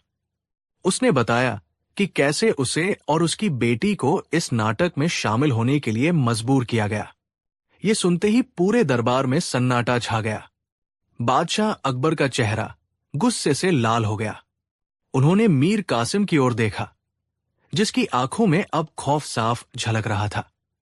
मीर कासिम अपनी जगह से खड़ा हुआ और चिल्लाकर बोला, झूठ! ये औरत झूठ बोल रही है। बीरबल ने इसे सिखा पगाकर भेजा है। ये बीरबल की साजिश है मुझे फंसाने की। इससे पहले कि अकबर कुछ कहते, मीर कासिम ने अपना आखिरी और सबसे खतरनाक दाव खेला। उसने अपनी तलवार निकाली और उसे अकबर के कदमों में रखते हुए बोला, जहांपना, मैं बरसों से आपकी और इस सल्तनत की वफादारी करता आया हूं। आज मुझ पर इतना बड़ा इल्जाम लगाया जा रहा है। मैं ये अपमान बर्दाश्त नहीं कर सकता। अगर आपको बीरबल की बात पर यकीन है और मेरी वफादारी पर शक, तो मैं चाहता हूं कि आप इंसाफ करें। मुझे और बीरबल को अग्नि परीक्षा से गुजरने का हुक्म दिया जाए। अग्नि परीक्षा का नाम सुनते ही दरबारियों की सांसें रुक गई। ये एक बहुत ही क्रूर और पुरानी प्रथा थी, जिसमें दोषी और निर्दोष का फैसला आग से किया जाता था। दो लोगों को जलते हुए कोयलों पर नंगे पैर चलने के लिए कहा जाता था। माना जाता था कि जो सच्चा होगा उसे आग कोई नुकसान नहीं पहुंचाएगी और जो झूठा होगा वो जलकर राख हो जाएगा। मीर कासिम जानता था कि बीरबल एक बुद्धिजीवी है। वे ऐसी अंधविश्वासी प्रथाओं में यकीन नहीं करते। उसे लगा कि बीरबल अग्निपरीक्षा देने से मना कर देंगे और जैसे ही वे मना करेंगे, ये साबित हो जाएगा कि वे झूठे हैं और डर रहे हैं। अकबर भी दुविधा में पड़ गए। वे ऐसी प्रथाओं को पसंद नहीं करते थे, लेकिन मीर कासिम ने इसे अपनी वफादारी का सवाल बना दिया था। सबकी निगाहें बीरबल पर थी। बीरबल शांत खड़े थे। वे जानते थे कि मीर कासिम ने उन्हें एक ऐसे दोराहे पर लाकर खड़ा कर दिया है जहां एक तरफ कुआं है और दूसरी तरफ खाई। अगर वे मना करते हैं तो झूठे साबित होंगे और अगर हाँ करते हैं तो उनके पैर जलना तय है। कुछ देर की खामोशी के बाद बीरबल ने एक गहरी सांस ली और बोले, जहांपना, मुझे वजीर साहब की ये शर्त मंजूर है। मैं अग्निपरीक्षा के लिए तैयार हूं। ये सुनते ही मीर कासिम की आंखों में एक शैतानी चमक आ गई। वो मन ही मन हंसा, मूर्ख, आज तू खुद अपनी मौत के मुंह में जा रहा है। अकबर ने भारी मन से इजाजत दे दी। महल के आंगन में एक लंबा गड्ढा खोदा गया और उसे दहकते हुए कोयलों से भर दिया गया। आग की लपटें आसमान छू रही थी। पूरा दरबार उस खौफनाक मंजर को देखने के लिए जमा था। मीर कासिम और बीरबल को आमने सामने खड़ा किया गया। मीर कासिम ने बीरबल की ओर देखकर व्यंग्य से कहा, तैयार हो जाओ बीरबल, अपनी सच्चाई का प्रमाण देने के लिए। बीरबल मुस्कुराए और बोले, मैं तो तैयार हूं वजीर साहब, लेकिन इस परीक्षा की एक छोटी सी शर्त है मेरी। कैसी शर्त? मीर कासिम ने पूछा। बीरबल ने कहा, शर्त यह है कि जो भी इस आग के रास्ते पर चलकर दूसरी तरफ पहुंचेगा, उसे यह हथ होगा कि वो हारे हुए शख्स को उसी आग के गड्ढे में धकेल दे, ताकि पाप का पूरी तरह से अंत हो सके। ये सुनकर मीर कासिम एक पल के लिए घबराया, लेकिन उसे अपने इंतजाम पर पूरा भरोसा था। उसने कहा, मंजूर है। फिर बीरबल ने कहा, और एक बात, चूंकि इल्जाम आपने मुझ पर लगाया है, तो परीक्षा की शुरुआत भी आप ही करेंगे। पहले आप इस आग पर चलकर अपनी सच्चाई साबित कीजिए। अब मीर कासिम फंस गया, लेकिन वो पीछे नहीं हट सकता था। उसे अपनी साजिश पर पूरा यकीन था। उसने अपने जूते उतारे और गड्ढे के किनारे आकर खड़ा हो गया। उसने आंखें बंद की और दहकते हुए कोयलों पर अपना पहला कदम रख दिया। और फिर वो हुआ जिसकी किसी ने कल्पना भी नहीं की थी। मीर कासिम बिना किसी तकलीफ के मुस्कुराते हुए उन दहकते कोयलों पर ऐसे चल रहा था जैसे वो फूलों की सेज पर चल रहा हो। उसके पैरों को आंच तक नहीं आ रही थी। वो आराम से चलकर गड्ढे के दूसरी तरफ पहुंच गया। पूरा दरबार ये चमत्कार देखकर हैरान रह गया। लोगों को अपनी आंखों पर यकीन नहीं हो रहा था। ये कैसे मुमकिन था? क्या मीर कासिम सचमुच निर्दोष है? क्या बीरबल झूठे हैं? अकबर का दिल बैठ गया। उन्हें लगा कि उन्होंने बीरबल पर शक करके गलती कर दी। मीर कासिम दूसरी तरफ पहुंचकर जोर से हंसा। उसने बीरबल की ओर इशारा करते हुए कहा, देखा, आग ने भी मेरी सच्चाई को कबूल कर लिया। अब तुम्हारी बारी है, झूठे। आओ और अपनी मौत को गले लगाओ। अब बीरबल की बारी थी। उनकी जिंदगी और इज्जत दोनों दांव पर लगी थी। उन्होंने अपनी आंखें बंद की, एक गहरी सांस ली और अपना पहला कदम उन दहकते अंगारों की ओर बढ़ाया। तभी उन्होंने अपना कदम रोक लिया। वे पीछे हटे और मीर कासिम की ओर देखकर मुस्कुराए। उन्होंने कहा, वजीर साहब, आपकी सच्चाई तो मैंने देख ली, लेकिन अब जरा मेरी सच्चाई भी देख लीजिए।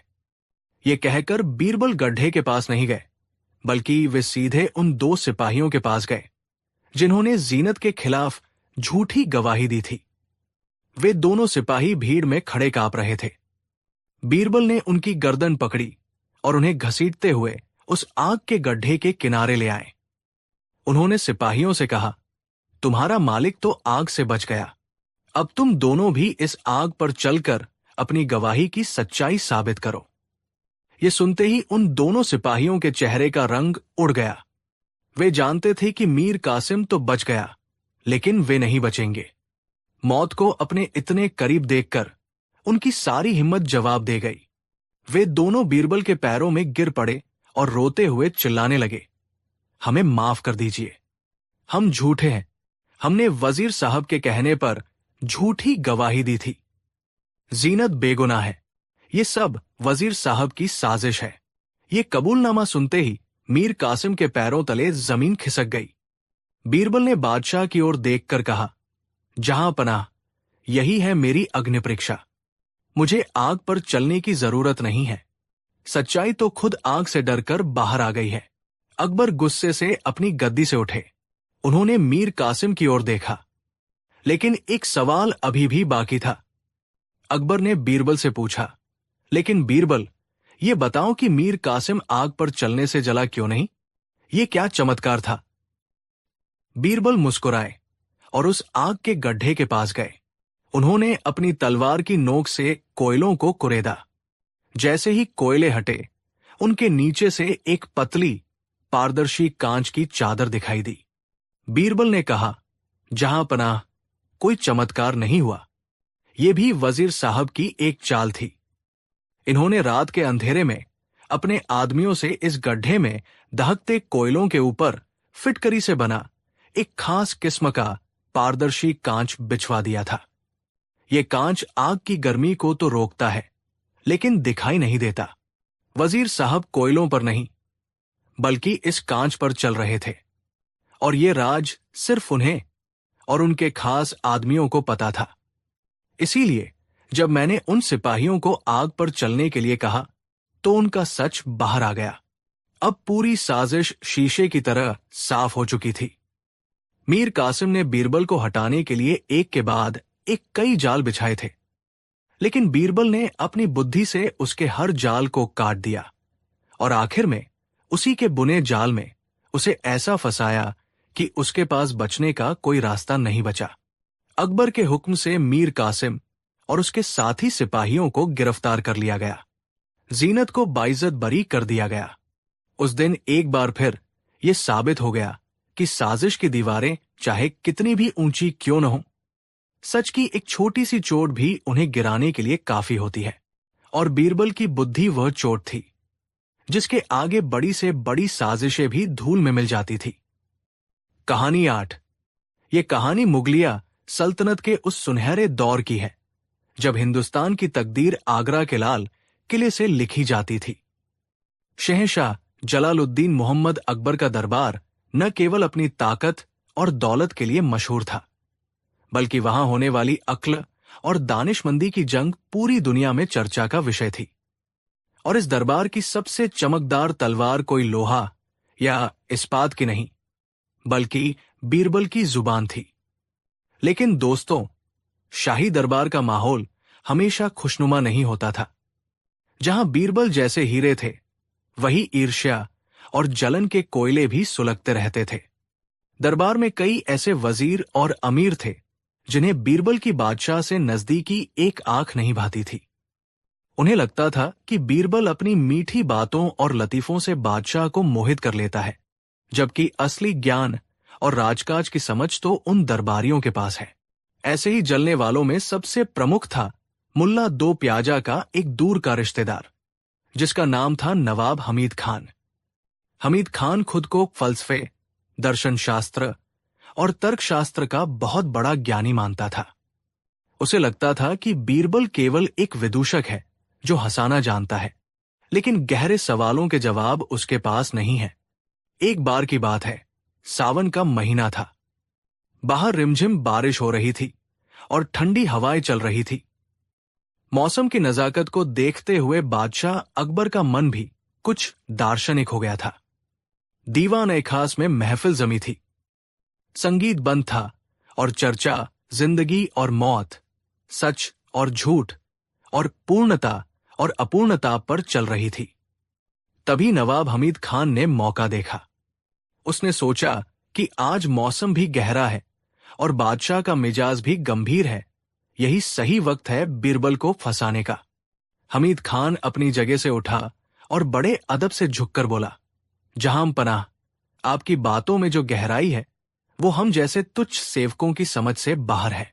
लेकिन हुजूर, एक सवाल है जो बरसों से मेरे ज़हन में है और मुझे यकीन है कि इस दरबार में कोई भी उसका पूर्ण जवाब नहीं दे सकता। अकबर ने अपनी मूंछों पर हाथ फेरते हुए कहा, नवाब साहब, हमारे दरबार में नवरत्न मौजूद है। ऐसा कौन सा सवाल है जिसका जवाब यहां न मिले? पूछिए। हमीद खान ने तिरछी नजरों से बीरबल की ओर देखा और कहा, हुजूर, अक्सर लोग सवालों के जवाब देने में घंटों लगा देते हैं, लच्छेदार बातें करते हैं, कहानियां सुनाते हैं, लेकिन मेरा मानना है कि असली बुद्धिमानी संक्षिप्तताफ में है। क्या कोई ऐसा है जो मेरे सबसे मुश्किल सवाल का जवाब दे? लेकिन शर्त यह है कि वो जवाब पूरा नहीं होना चाहिए। उसे केवल आधा जवाब देना होगा। एक ऐसा आधा जवाब जो अनकहा होकर भी बादशाह को पूरी तरह संतुष्ट कर दे। पूरे दरबार में सन्नाटा छा गया। ये कैसी अजीब शर्त थी? जवाब ही देना है, लेकिन आधा, और वो भी ऐसे की बात पूरी समझ आ जाए। अकबर को ये चुनौती दिलचस्प लगी। उन्हें बीरबल की परीक्षा लेने में हमेशा मजा आता था। अकबर ने बीरबल की ओर देखा और मुस्कुराए। बीरबल, क्या तुमने सुना? नवाब हमीद खान एक पहेलीनुमा शर्त रख रहे हैं। क्या तुम तैयार हो? बीरबल, जो अब तक खामोशी से बारिश की बूंदों को गिरते हुए देख रहे थे, धीरे से मुस्कुराए। उन्होंने कहा, जहां पनाह, सवाल आने दीजिए। अगर सवाल में वजन होगा तो जवाब आधा होकर भी भारी पड़ेगा। अब हमीद खान ने अपना पासा फेंका। वो बीच दरबार में आया और बुलंद आवाज में बोला, तो सुनिए बीरबल, मेरा सवाल बादशाह की जिंदगी और उनकी सल्तनत के भविष्य से जुड़ा है।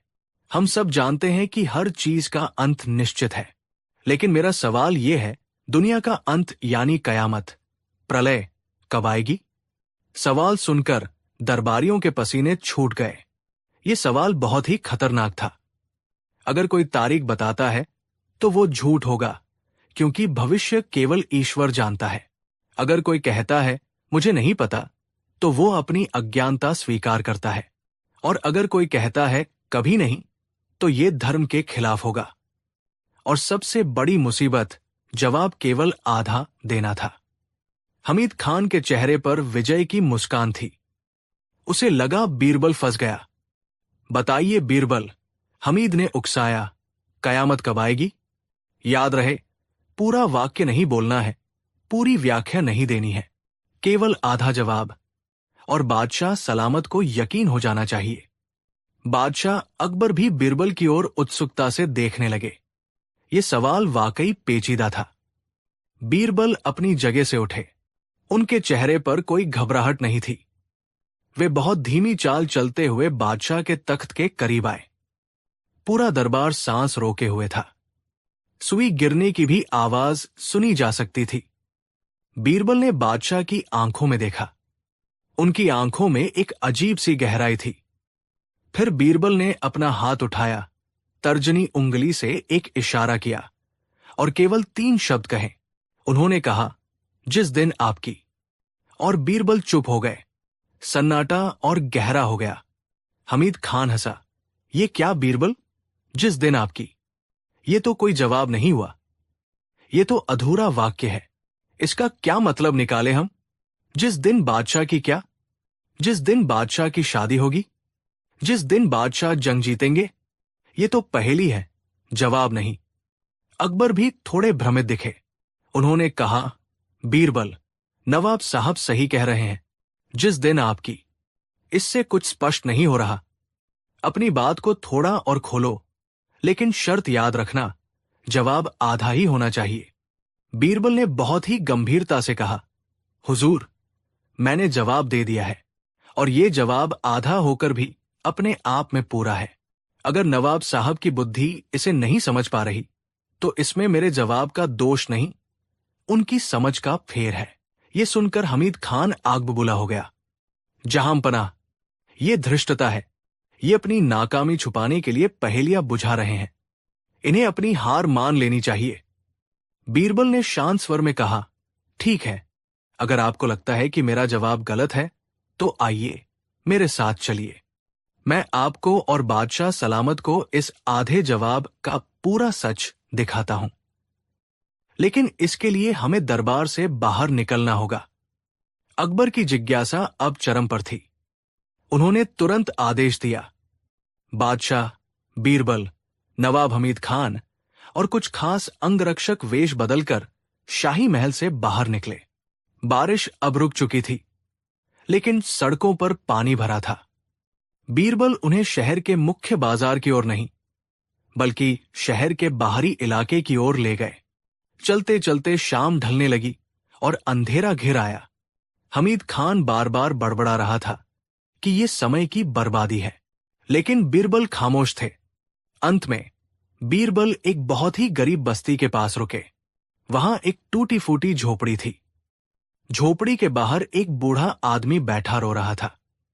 उसके सामने एक जवान लड़के की लाश पड़ी थी, जिसे शायद किसी बीमारी ने जकड़ लिया था। चारों तरफ मातम छाया हुआ था। उस बूढ़े पिता के लिए जैसे आसमान टूट पड़ा था। वो छाती पीट पीट कर कह रहा था, मेरे लिए तो सब खत्म हो गया, मेरी दुनिया उजड़ गई। अब मैं जीकर क्या करूंगा? आज ही मेरी कयामत आ गई। बीरबल ने बादशाह का हाथ पकड़ा और उन्हें थोड़ा और आगे ले गए। थोड़ी दूर पर एक और घर था, जहां से ढोलन गाड़ों की आवाज आ रही थी। वहां किसी के घर बेटा पैदा हुआ था। लोग खुशियां मना रहे थे, मिठाइयां बांट रहे थे। उस घर के पिता के लिए आज का दिन दुनिया का सबसे खूबसूरत दिन था, जैसे जन्नत उसके आंगन में उतर आई हो। बीरबल ने बादशाह को दोनों दृश्य दिखाए।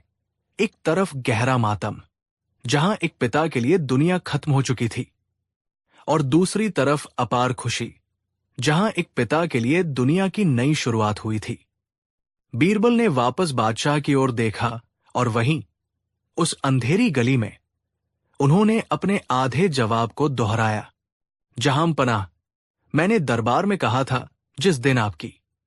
अकबर ने एक पल के लिए सोचा और अचानक उनकी आंखों में चमक आ गई। जैसे बिजली कौंधती है, वैसे ही उन्हें बीरबल की बात का मतलब समझ आ गया। अकबर ने धीरे से, लगभग फुसफुसाते हुए बीरबल के वाक्य को पूरा किया। आंखें बंद हो जाएंगी।